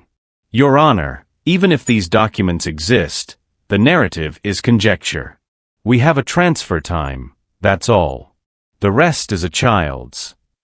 Counsel, Judge Haynes said, the child has given me more structure in 5 minutes than you have in 15. Sit down. Pike sat. The gavel had not moved, but its spirit had. Amelia felt the room tilt a degree in her favor and did something she practiced in her head. She pulled out Mia's old phone, swiped to the camera, and lifted it just enough. Put the phone down, the bailiff said automatically. With respect, Your Honor, Amelia said carefully, this is material to the public interest. Transparency protects my mom as much as it bothers people with power. I can blur faces. I can keep it quiet if you order. But people will say we made this up unless they see it. The judge looked at the gallery, the quiet lift of screens waiting to be told no. She had watched enough cases drown in rumor to know sunlight sometimes keeps things alive. No video of jurors or classified exhibits, she said. If I see disruption, I'll clear the room. Amelia hit go live. The caption appeared the way a spark catches dry cotton. Hashtag let Mia speak. For a heartbeat, nothing. Then a trickle of names stacked like beads. 10 viewers. 30. 100. Emojis bubbled up, a row of purple hearts, a gavel, a scale. Someone typed "We see you, Amelia." Someone else, "Show the timeline." She angled the lens to the bench, the folder covers, the judge's hands. The room didn't get louder, it got sharper, like a lens brought into focus by more eyes. Outside, as if summoned by the same invisible tug, the courthouse steps began to fill. A woman from the bus line. A man in a maintenance uniform. 2 students with backpacks and righteous faces. A pastor with his collar on. Someone printed the hashtag and taped it to a piece of cardboard. Someone else made a second. Judge Haynes read A3 again, lips moving without sound. Radmin, privilege escalation. Script launched. She nodded to the clerk. "Mark these as Court's Exhibit A for identification. We'll take a 15-minute recess." The gavel touched with "then," just once. The room stood. Amelia cut the live stream, promised the chat back soon, and set the phone face down on the bench beside her folder as if setting down a bird that might fly away. In chambers, the judge spread the pages like a map. She wasn't a computer expert. She didn't need to be. Patterns talk to anyone who will listen. She rang the court's IT consultant, a gray-bearded man who spoke in cables and metaphors. "If this log is genuine," he said after scanning A3 through his own lens, "then yes, this is a remote admin session. You don't get privilege escalation on a receptionist's machine. And the header tagging note from the relay vendor, that's real. We use the same relay in our civil division. It preserves the originating received line." "What would you need to confirm?" she asked. "A custodian from the firm," he said. "And 5 minutes with their server." He paused. "You won't get the server. But you can get the custodian." She hung up, stared at the ceiling just long enough for a thought to finish, and pressed her intercom. "Call the clerk. Bring the parties back in. And ask security to locate Mr. Randall Wallace for testimony." Back in 7B, the air had changed from polish to iron. Amelia could feel it, the way rooms remember decisions made elsewhere. She checked the phone. The stream's viewer count had jumped into 5 figures while she poured water from the cooler into a paper cone and tried not to spill. The judge returned, robe settling like the last word in a sentence. "We're back on the record," she said. "Miss Randerwall, resume your seat. Ms. Pike, Mr. Halpern, approach." They did. "The court is willing to entertain the possibility that the transfer did not originate at the defendant's station," the judge said evenly. "Given the unusual nature of the proffer, and the preliminary stage we're at, I'm going to proceed in a manner that protects both process and truth." She looked to the bailiff. "Please bring Mr. Randall Wallace forward." A murmur rolled through the gallery and bounced off the seal. Wallace stood slowly, smoothing an already smooth tie, and took the aisle like someone walking a red carpet he hadn't chosen. He stopped at the witness stand and placed a manicured hand on the Bible as if blessing it. "Do you swear to tell the truth, the whole truth, and nothing but the truth?" the clerk intoned. "I do," he said, the words polished to a shine. "State your name and position for the record," the judge said. "Randall Whitfield Wallace. Senior partner at Wallace and Pierce Law Group." Pike cleared her throat. "Your Honor, the state objects to calling a civilian witness without notice." "Overruled," Judge Haynes said. "This is a preliminary hearing, not a trial. I'm permitted wide latitude in receiving information useful to the probable cause determination." She turned to Wallace. "Mr. Wallace, do you have remote administrative privileges within your firm's network?" His lips parted, almost amused. "Your Honor, I run the firm. I have many responsibilities." "Answer the question," she said. He arranged his features into humility. "Yes. In an emergency, I can access." "And did you access at approximately 2:12 a.m. on the morning in question?" "A beat too long. No. Do you know who RW_admin refers to?" She tapped A3 with a fingernail. The courtroom's microphones didn't pick up the sound, but everyone heard it anyway. He smiled, practiced. Our IT people use shorthand. I wouldn't presume.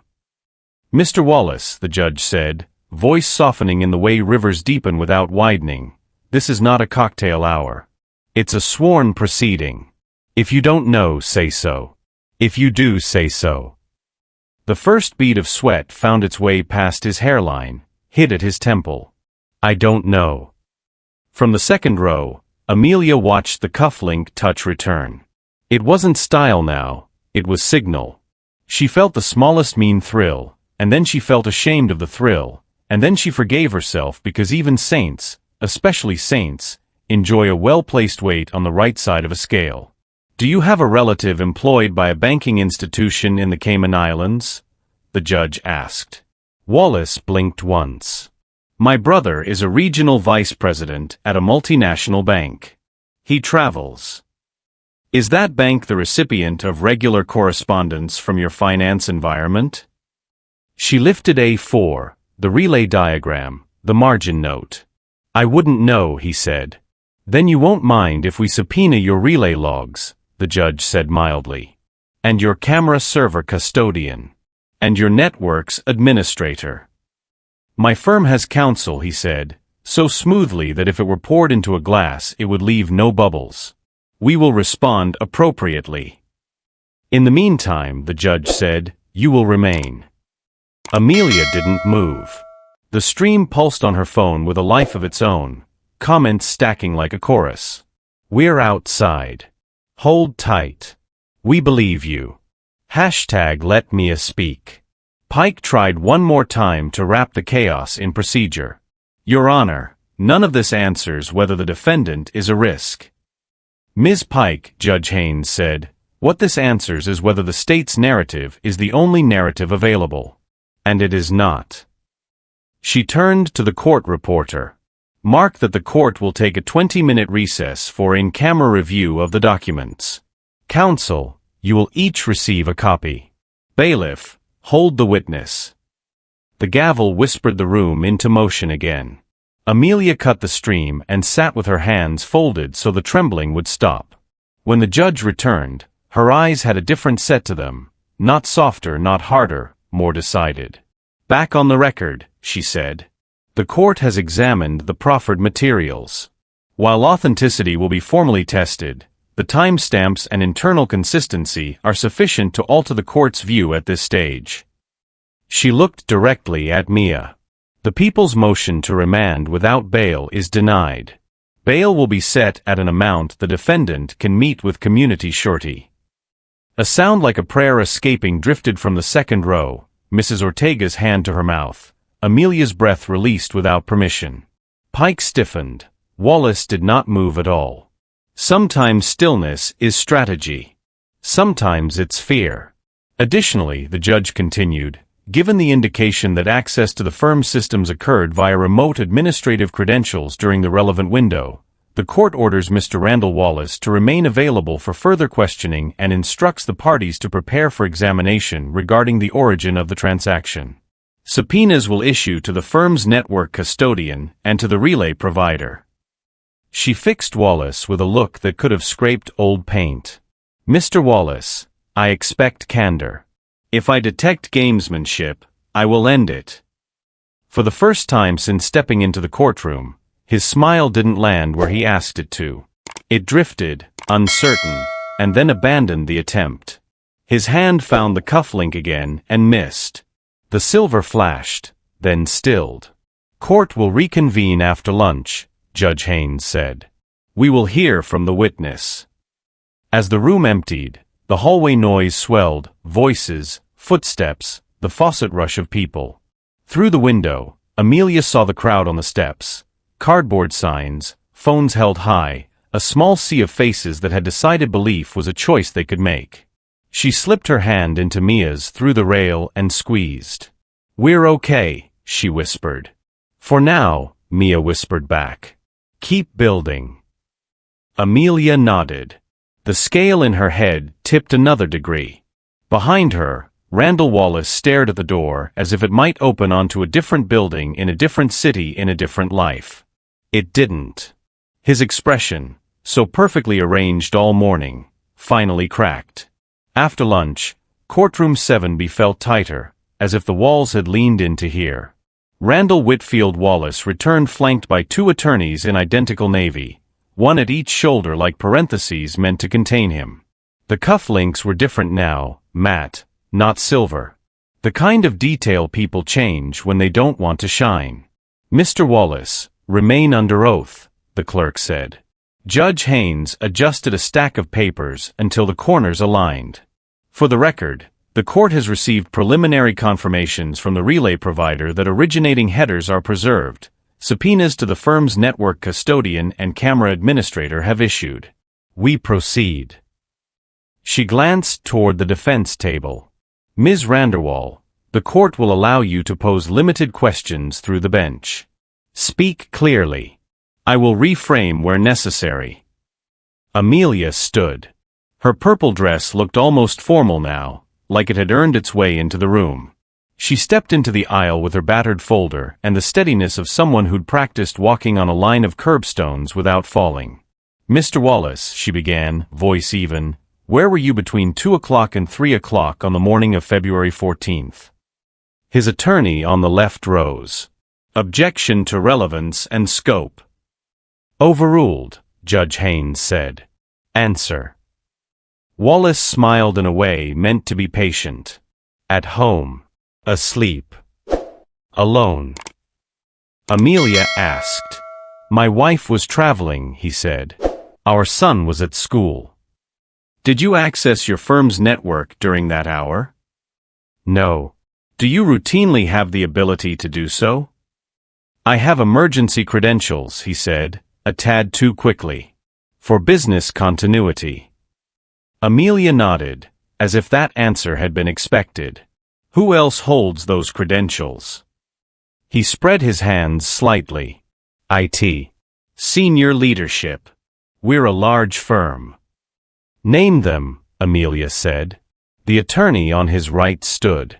"Objection. This is a fishing expedition." "Overruled," the judge said. "At least 3 names, Mr. Wallace." Chief Information Officer, Peter Rames. Finance Director, Monica Hale, he said. A pause. "Myself." "Thank you," Amelia said. "Do any of those people use the username RW_admin? A flicker. I have no idea. I don't handle usernames." "Of course," she said, as if he'd confirmed something. "Do you know what time Ms. Randerwall, my mother, left the building the night before the transfer?" "I don't track staff departures," he said, gentling his tone. "That's not my role." "Would the firm's logs track it?" He was forced to nod. "Yes." Amelia lifted A1 without approaching the stand, addressing the judge. "Log shows 10:47 p.m. exit. Do you dispute that, Mr. Wallace?" "I have no basis," he said. "If your paper says so." "Let's talk about 2:12 a.m., Amelia said. "At that time, exactly that time, our escrow transfer occurred. From FIN Term 02. Do you know where that terminal is physically located?" "In finance," he said. "Naturally." "Not at my mother's desk, correct?" "A fractional beat." "Correct." "And yet the state's theory is that she executed the transfer at 2:12 from her station. That would be difficult." He rolled a shoulder. "We're not here to debate the state's theory. We're here to find the truth," Amelia said, and something in the room agreed out loud. She continued, gentle as a nurse pressing a bruise. "You testified that you were home asleep. Is your car a midnight blue Sableton with plate ending 3ZJ? His head turned a degree, meaning careful. "Yes." "Does your garage use Camera Bay 2 Cam G2 to record entries onto Level B?" The right side attorney rose again. "Objection. Assumes facts not in evidence." "Counsel, sit," the judge said. You'll have your turn. Miss Vanderwall, proceed. Amelia nodded to the clerk, who tapped a keyboard and brought up a single frame on the courtroom display, the kind that looks like truth because it is plain, grainy night vision, a rectangle of concrete, the angle of a ramp. A car's grille just crossing the frame. The timestamp in the corner, 2 hours 5 minutes and 2 seconds. Court's Exhibit B, the judge said. A recovered still from Cam G2. Counsel were provided copies during recess. A soft sound rippled across the room, the intake people make when a picture lines up with a story. Reporters in the second row leaned forward, their pens suddenly remembering how to write. A few inches from Amelia's elbow, her mother's hand gripped the table hard enough to blanch knuckles. "Is this your car, Mr. Wallace?" Amelia asked. He licked his bottom lip. "It looks similar." "Is that your plate?" she asked, no harder than before. He stared at the numbers too long. "I can't tell." "Zoom?" the judge asked the clerk. The pixels cooperated just enough. 3ZJ. The left side attorneys surged up. "Your Honor, the defense is offering a single frame of unknown provenance." "The court is offering it," Judge Haynes said. "Sit down." Amelia didn't move closer. She didn't need to. "Mr. Wallace, your access to the building at 2:05 would have allowed you time to reach finance by 2:12, correct?" "You're suggesting," he began, and stopped, because finishing would have given the suggestion shape. "I'm asking about distances," she said. "From level B to finance.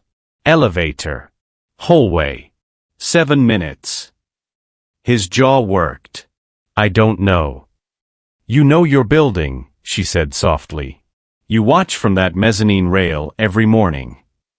Someone in the gallery coughed to hide a yes. Amelia shifted. "Let's step away from cars." At 2:12, our relay forwarded an email to a Cayman domain. "Is your brother employed by Ralston Bank, Georgetown office?" "Yes," he said, too tired suddenly to lacquer the word. "Do you correspond with him about firm business?" "Family and business are separate," he said. "We're not children." "Great," Amelia said. "Then you won't mind a subpoena for any email from WPFin02 to any at Ralston.ky address in that window." His smile, the one built by tailors and PR teams, flickered. "You will have to take that up with our general counsel." "We are," Judge Haynes said. Amelia turned a page in her folder. She kept her tone courtesy soft, question sharp. "Do you recognize the phrase restructuring, private?" "No," he said. "Even though your digital signature block authorizes Batch A and Batch B reallocations?" "That could be fabricated," he said quickly, the word fabricated landing like a lifeline tossed to a man who couldn't swim. "By whom?"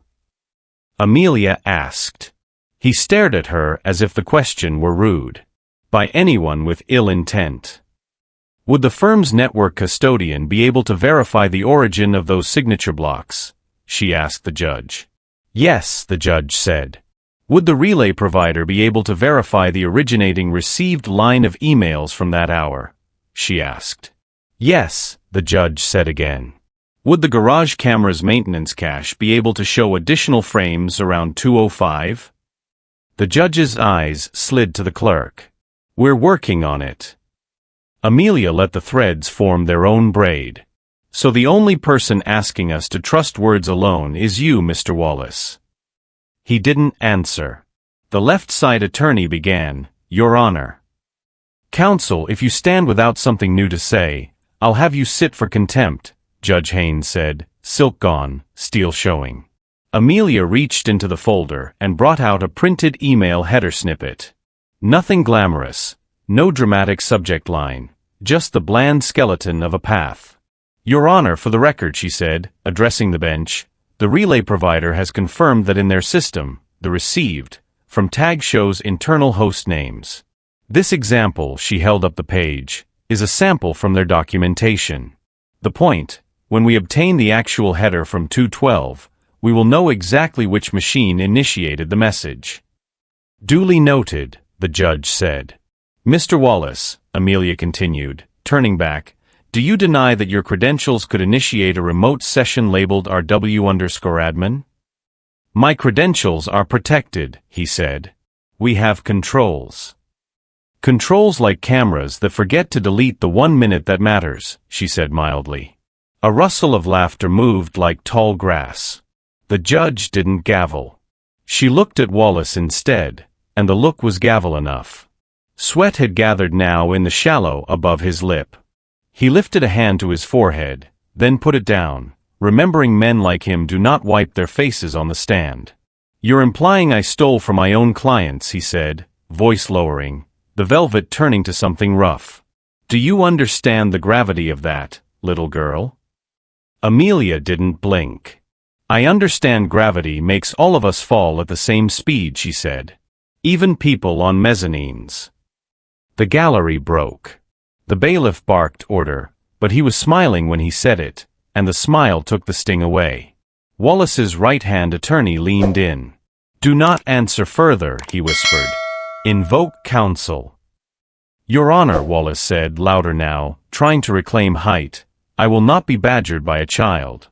I demand my lawyer handle any further questions. Your lawyers are right there, Judge Haynes said.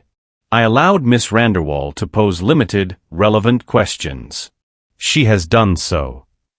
The judge turned to Amelia. 2 more. Amelia nodded. She looked down at her notes and then didn't use them. Who instructed finance to keep it to 0200 to 0300? She asked. I don't recall, he said. Who benefits if my mother goes to prison? She asked. The question hung in the wood and the marble and the flag. It had no legal form and all the moral force in the world. My firm is harmed, he said. I am harmed. This is ridiculous. Amelia gathered her folder, the way a swimmer draws breath before surfacing. Mr. Wallace, she said finally, voice quiet enough to make the room lean closer, you used the law to crush the innocent, but today it speaks back. Silence. The kind with weight. Reporters stopped scratching. Even the clock was courteous enough to miss a tick. Judge Haynes blinked, as if coming up from depths. We will take a brief adjournment, she said, voice steady. The court will consult with its evidence team and the parties will prepare for formal examination of the relay logs and camera cache. Witness remains under oath and in the building. Counsel, do not leave the floor. She lifted the gavel and let it meet wood once. The sound went out into the hall and down the steps where the crowd waited with cardboard and faith, and then it came back, like an echo that had heard something it believed. The gavel called them back like a lighthouse calling ships home. When Judge Rebecca Haynes took the bench again, the room sensed it before she spoke, the shift in air pressure, the way certainty sits heavier than doubt. Her tone had lost the cold starch of mourning. What remained was firm and human. We are back on the record, she said. Over the recess, the court conferred with the relay provider's custodian, received sworn preliminary declarations from the firm's network administrator and camera technician, and reviewed authentication metadata for the documents marked as Court's Exhibit A. The court also examined recovered frames from Cam G2 and header excerpts preserved by the relay. She let the list land, each item like a rung on a ladder people could climb. In brief, she continued, what Miss Vanderwall presented matches what the systems show. A sound rose from the gallery, not noise so much as breath returning. Mrs. Ortega pressed both hands to her mouth. Mia stared down at the wood of the defense table as if it had transformed beneath her fingers. Judge Haynes turned a page. The admin remote log is genuine. The court is satisfied that a privileged session began at 2:01, escalated at 2:12, and launched the escrow transfer script, not from the defendant's machine. She nodded toward the relay paperwork. The relay provider confirms the originating received line reflects F in term 02, and that an outbound message at 2:12 was routed to an address at Ralston.ky. The garage camera, with thanks to a maintenance cache that is less cooperative than its operator, shows a midnight blue Sableton entering level B at 2:05 with plate ending 3ZJ. A reporter's pen stopped mid-stroke. Amelia didn't move. She held still the way you hold still when a fragile thing is about to land. Additionally, the judge said, the firm's network custodian confirms that the RW_admin credential is assigned to a small set of users, one of whom is Mr. Randall Whitfield Wallace. The room didn't gasp so much as understand. Wallace sat straighter, as if posture might be a defense. His attorneys leaned in on instinct, both whispering at once, their navy shoulders hiding him from no one. Mr. Wallace, the judge said, voice calm enough to slice, you testified under oath that you were at home asleep and that you did not access the firm's network at the relevant time. You neglected to mention your exclusive access to the RW_admin credential and disclaimed knowledge of the incoming plate visible on your own camera system. Combined with the preliminary forensic confirmations, the court finds probable cause to believe you have engaged in fraud, obstruction of justice, and perjury before this court. The bailiff stepped forward as if pulled by the words. Handcuffs glinted, less bright than his cufflinks had been, bright enough. Bailiff, Judge Haynes said quietly.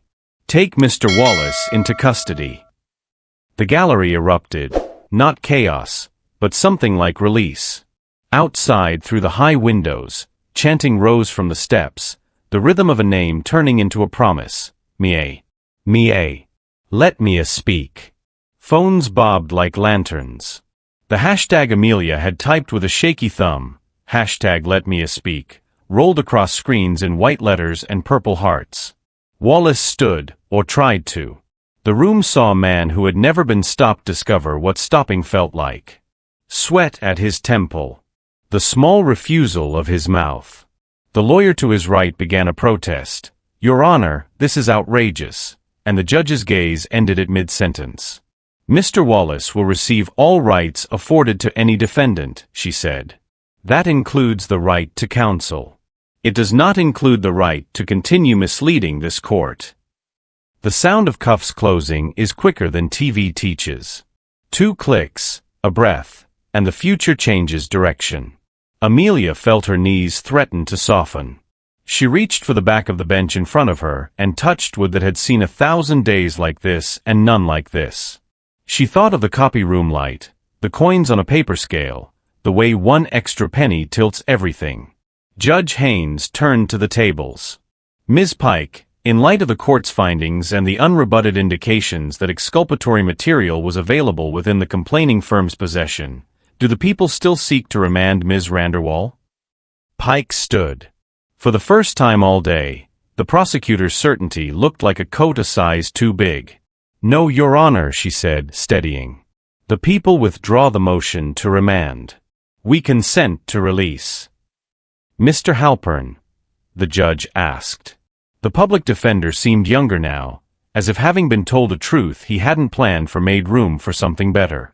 The defense moves for immediate release and dismissal at preliminary stage, he said, then glanced at Amelia as if borrowing her breath. We also ask the court to preserve all corporate evidence and enjoin spoliation. Granted, Judge Haynes said. The complaints against Ms. Randerwall are dismissed without prejudice pending the state's independent review, though I will note for any higher court reading this transcript, the record at this early stage is stark. She looked down at Mia and her voice gentled. Ma'am, stand. Mia rose slowly, hands trembling despite herself. Ms. Randerwall, the judge said, you are free to leave this courtroom today. You will receive paperwork at the clerk's office. Your record here reflects dismissal. The court will forward our findings to the appropriate authorities for further action. Mia made a sound Amelia had only heard twice before, once when the doctor told her the fever had broken, once when the rent was somehow paid with exact change. It wasn't a sob, it was a loosening. She swayed. Amelia was already moving. She reached her mother at the rail and folded into her, the kind of hug that doesn't distinguish where one person ends and the other begins. The courtroom blurred at the edges. Somewhere, Mrs. Ortega cried openly and told anyone near that she had known all along. Judge Haynes allowed the moment its full shape. Then she did something judges rarely do. She stood. Miss Randerwall, she said. Amelia turned, still holding Mia's hand, still inside the safety of an arm that had written notes for her lunchbox since kindergarten. "Yes, Your Honor." The judge's expression softened just enough to make the room believe in softness again. "I have been a judge for 20 years, she said. "This is the most extraordinary defense I have seen in my courtroom. You insisted on proof.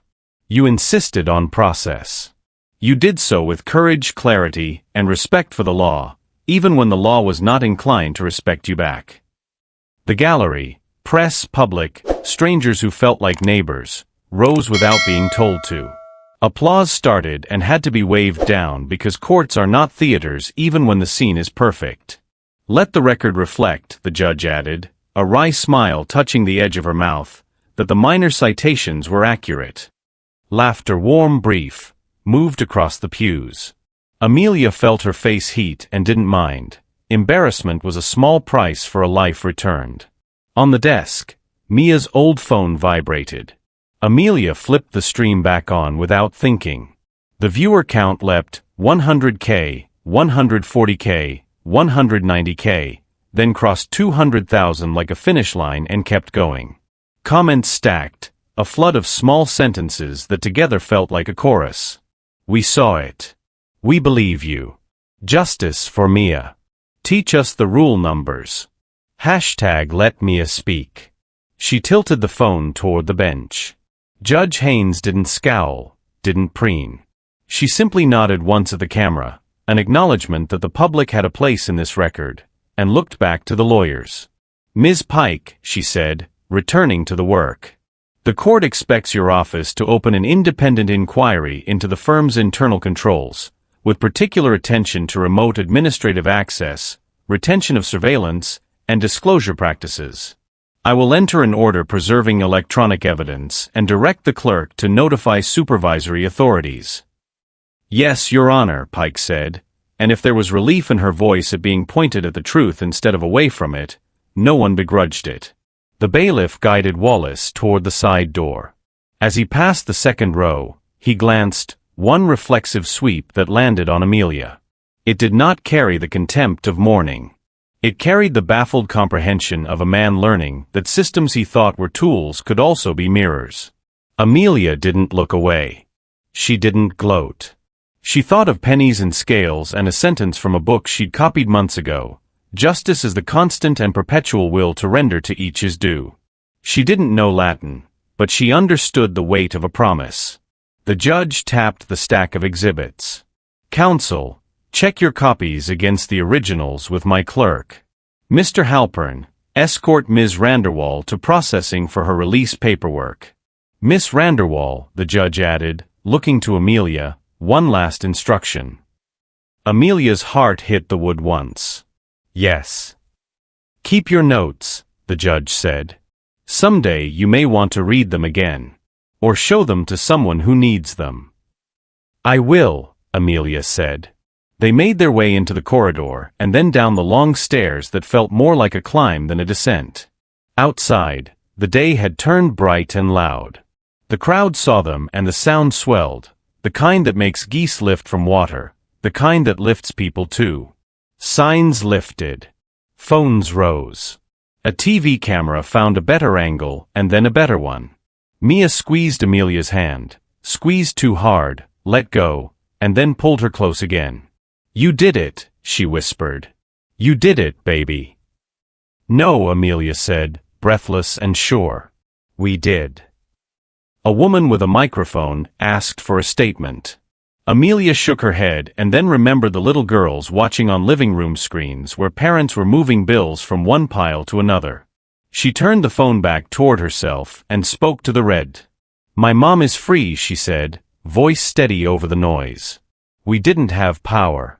We had proof. If you're watching and you think nobody listens, write it down. Save the files. Learn the rules. And don't be quiet when quiet is what they want." The comments flew faster than she could read.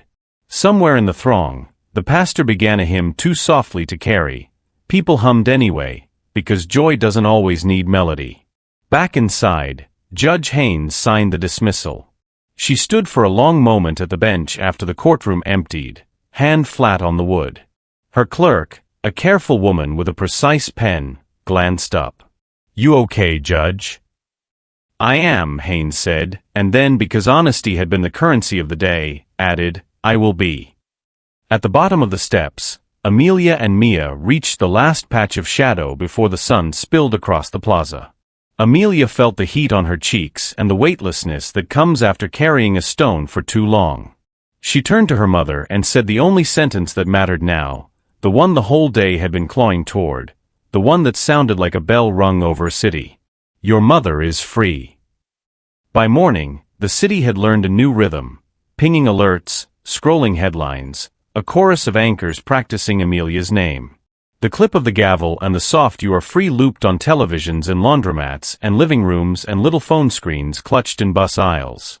News vans angled their antennas toward the courthouse, then toward a third-floor walk-up where a purple dress hung drying over a chair. The overnight storm didn't bring rain. It brought microphones.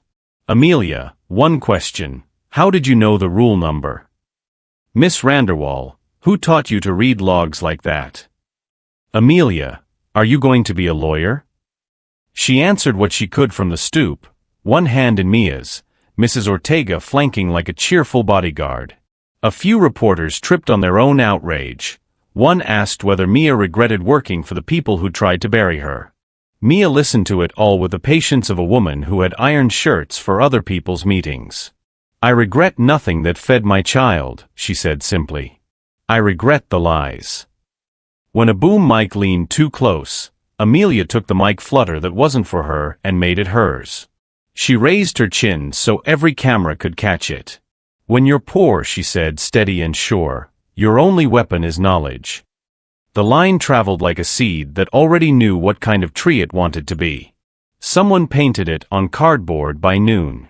Someone turned it into a header on a blog that had never had a reason to be read. A teacher in another city wrote it on a whiteboard and told her fifth graders about a girl in Detroit who had made a courtroom listen. Letters jammed their mailbox by mid-afternoon. Some were typed, from foundations and college programs and law schools that loved the story enough to offer future scholarships. Some were in pencil, looped and earnest. "My class watched you. I want to be brave like that." A few contained checks with notes like "for the lights" and "for whatever you need" and "for the next kid." There were also invitations, panel discussions on justice reform, quiet conversations with state legislative aides, a televised town hall where a longtime anchor tried not to cry. Protesters outside the courthouse held signs that said "Transparency now" and "Open the logs" and hashtag "Let Mia speak," the last one already morphing, like a caterpillar that didn't know it had wings.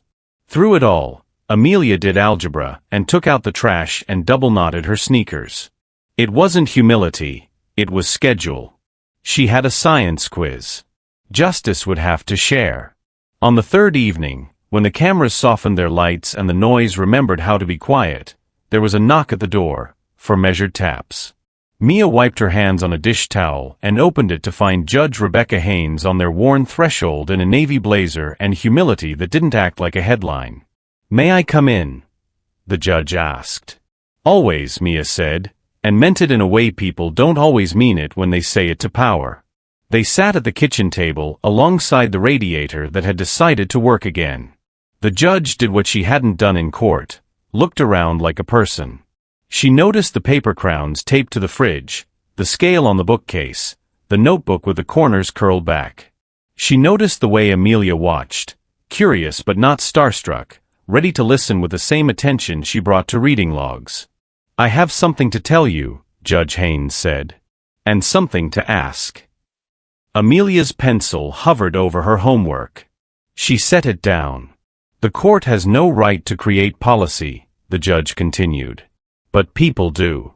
I've spoken with a coalition of nonprofits, a few law schools, and a donor who doesn't want his name on anything but wants his money to behave." A small smile touched her eyes.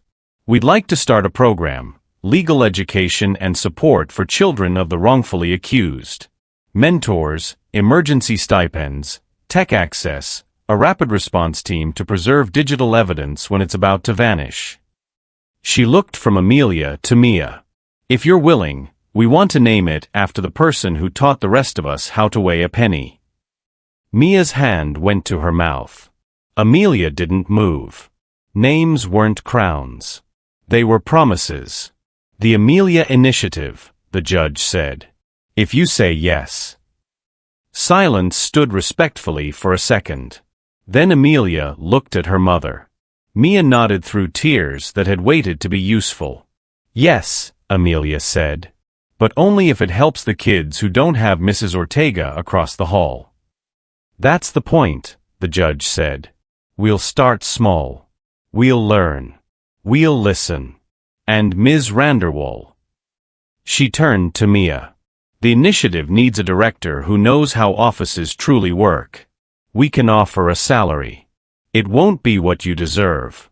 But it will be honest. Mia looked like someone who'd just been told she could breathe underwater. I have other offers, she said, and the shame of saying it didn't touch her. Some pay better. Some are shiny. But I'd rather build something that keeps other mothers from this table. Then we have a deal, the judge said, rising. And a great deal of work. They signed nothing that night. They ate arroz con pollo from Mrs. Ortega's pot and laughed like a family that had made it to the other side of a bridge without looking down. After dishes, the judge stood in the doorway and hesitated. Miss Randerwall, she said softly to Amelia. Don't stop reading rules. I won't, Amelia said. But I'll write some too. The judge's laugh was quiet and surprised. The sound people make when a door opens where they didn't know a door could be. Good, she said. We could use a few new ones. The initiative got its first office in a donated storefront 2 blocks from the whale mural. Volunteers painted the walls a warm, stubborn yellow. Mr. Delgado came on Saturdays with a toolbox and a habit of making stubborn machines listen. He built a secure server closet out of a broom cupboard and labeled it with a sticky note, "Not magic process." The public defender, sheepish and sincere, asked if he could run free Know Your Rights clinics on Tuesdays. I needed a 10-year-old to shame me into my job, he admitted. I'd like to earn it back. They held their first information night on a windy Thursday. 20 chairs, 40 people. A grandmother with a manila envelope full of receipts. A boy whose dad had been mistaken for someone with the same name. A mother who thought she had to throw away her broken phone because the pictures on it hurt to look at. Amelia stood beside Mia and the judge and Mr. Delgado and explained chain of custody with 2 strings and a laundry clip. The audience nodded like people who had finally heard their own language. The initiative had a modest logo and a crowded calendar. A law school sent 5 students with good hearts and notebooks full of questions. A grocery chain offered gift cards. Not because they wanted their name on a flyer, but because kids eat snacks while justice happens. A local gym donated hot showers on court days. Dignity is a resource too. There were also protests, quiet, persistent demonstrations for police body camera access, for data retention laws with teeth, for public defenders who didn't carry too many files to care. Amelia didn't love bullhorns, but she carried a sign. She liked the teach-ins best. Circles of folding chairs where someone translated rules into sentences that could fit in a mouth and be said without choking. The invitations kept coming. Panels. Podcasts. A commencement address offer that made Amelia laugh until she realized they weren't joking. Mia fielded them with a new calm. School first, she told anyone who asked. Then whatever fits around algebra too. The auditorium night came in early summer, when daylight stretches and the city pretends it never forgets how to be warm. The program called it a community celebration, but it felt more like a reunion. The crowd from the courthouse steps, the teacher who'd written the quote on her whiteboard, the pastor with the soft hymn, the bus driver who'd waved Amelia on without a fare that week. The stage was simple. A lectern. A banner with the initiative's name. 2 microphones because someone had learned that sharing one makes speeches into tug-of-war. Mia touched the edge of the lectern like you touch a pew before you sit. Amelia stood beside her, purple dress replaced by a clean white shirt and jeans and the same determined braids. Judge Haynes sat in the front row between Mr. Delgado and Mrs. Ortega, tissue already crumpled in her hand because experience had taught her who she was. The lights warmed. The murmuring settled. A volunteer at the side signaled now. Mia spoke first. She did not tell her story. She told the story of a woman she'd met last week who thought no one would believe that her son's text messages mattered. She told the story of a boy who fainted from hunger in a hallway outside a hearing because his mom thought bringing snacks would look disrespectful. She talked about practicalities, rides, childcare, photocopies, a free notary on Wednesdays. She said thank you more times than anyone kept count. Then she looked at her daughter. You ready? Amelia stepped to the mic. She didn't shuffle her notes because she didn't bring any. The room quieted with that magnet feeling rooms have when they want a voice to find its shape. I don't know what a speech is supposed to sound like, she began, smiling, so I'll just say what I wish someone had said to us the week everything broke. She looked at the front row, at the judge with tissue, at Mr. Delgado with his quiet hands, at Mrs. Ortega who already knew the ending but wanted to hear it anyway. She looked up at the balcony where two girls about her age leaned forward with their chins on the railing. The law isn't just for people in suits, Amelia said, each word clear. It's for people like us, too. Applause tried to happen then. She lifted a hand gently, and the room held its breath again. It's for the grandmother with the manila envelope. It's for the boy who thinks if he deletes the video, the hurt will go away. It's for the mom who keeps her letters in a shoebox because she thinks courts only want paper with logos.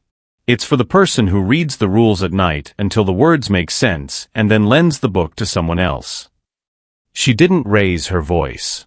She didn't need to. The room leaned in to meet her. When you're poor, she said, they count on you not knowing things. So learn one thing. Then another. Write them down. Share them. Keep your receipts. Take pictures. Ask questions that make important people uncomfortable. And when someone tells you to be quiet, remember what quiet got us. She paused and did something she'd learned in court. She let silence do some of the talking. We're building a place where questions are welcome and answers are written in pen. We'll be here on Tuesdays with Mr. Halpern and on Saturdays with Mr. Delgado and on every day with my mom, who can make a filing system out of air. If you don't know where to start here. There was more, a thank you to donors who didn't want to be named, a reminder that snacks were in the back, a joke about algebra that landed exactly where it should. She finished with the sentence the day had been walking toward since the gavel's echo. The law isn't just for people in suits, it's for people like us too. The standing ovation rose like weather, inevitable, enveloping, warm. People shouted her name and then caught themselves and shouted the initiatives instead. On the front row, Judge Haynes clapped through tears she didn't hide. She had decided to be the kind of authority who treats tears like clean water, necessary, unashamed. Afterward, the crowd pressed forward. Little hands. Big hands. Pens. Post-its with stories spilling onto them. The pastor asked if he could bring the choir next time. A girl from the balcony shyly asked what book she should read first. Rules of Evidence, Amelia said, deadpan, then grinned. Okay, maybe To Kill a Mockingbird, and then the rules. They left the auditorium late, when the janitor's cart had already begun its slow, dignified circuit and the whale on the mural outside looked like it was listening. On the sidewalk, Mia slipped her arm through Amelia's the way she always had when crossing a street. Habit and love are sometimes the same word. Proud of you, Mia said. Proud of us, Amelia corrected. They walked home in the soft noise of a summer night. Somewhere, a TV replayed the gavel. Somewhere else, a printer coughed a last page into a tray. In 100 other kitchens, notes were being written, shoeboxes labeled, rules Googled, receipts smoothed flat. The city wasn't fixed. It wasn't even healed. It was awake. At the top of the stairs, Amelia turned and looked back down the dim hallway as if listening for something. Maybe for the copy machine's beam washing across glass. Maybe for the echo of a small voice saying objection and meaning it. Maybe for the footsteps of all the people who would come after. The girl who once said, "I'm my mom's defender," was no longer defending just her mother. She was defending hope itself. Thank you for watching this story to the end. If you enjoyed this story, you will surely love the next one. It's as interesting and even more intriguing than you can ever imagine. So do check it out. Click on the image showing on your screen right now to watch the next one. Thank you for watching this story to the end. If you enjoyed this story, you will surely love the next one. It's as interesting and even more intriguing than you can ever imagine. So do check it out. Click on the image showing on your screen right now to watch the next one.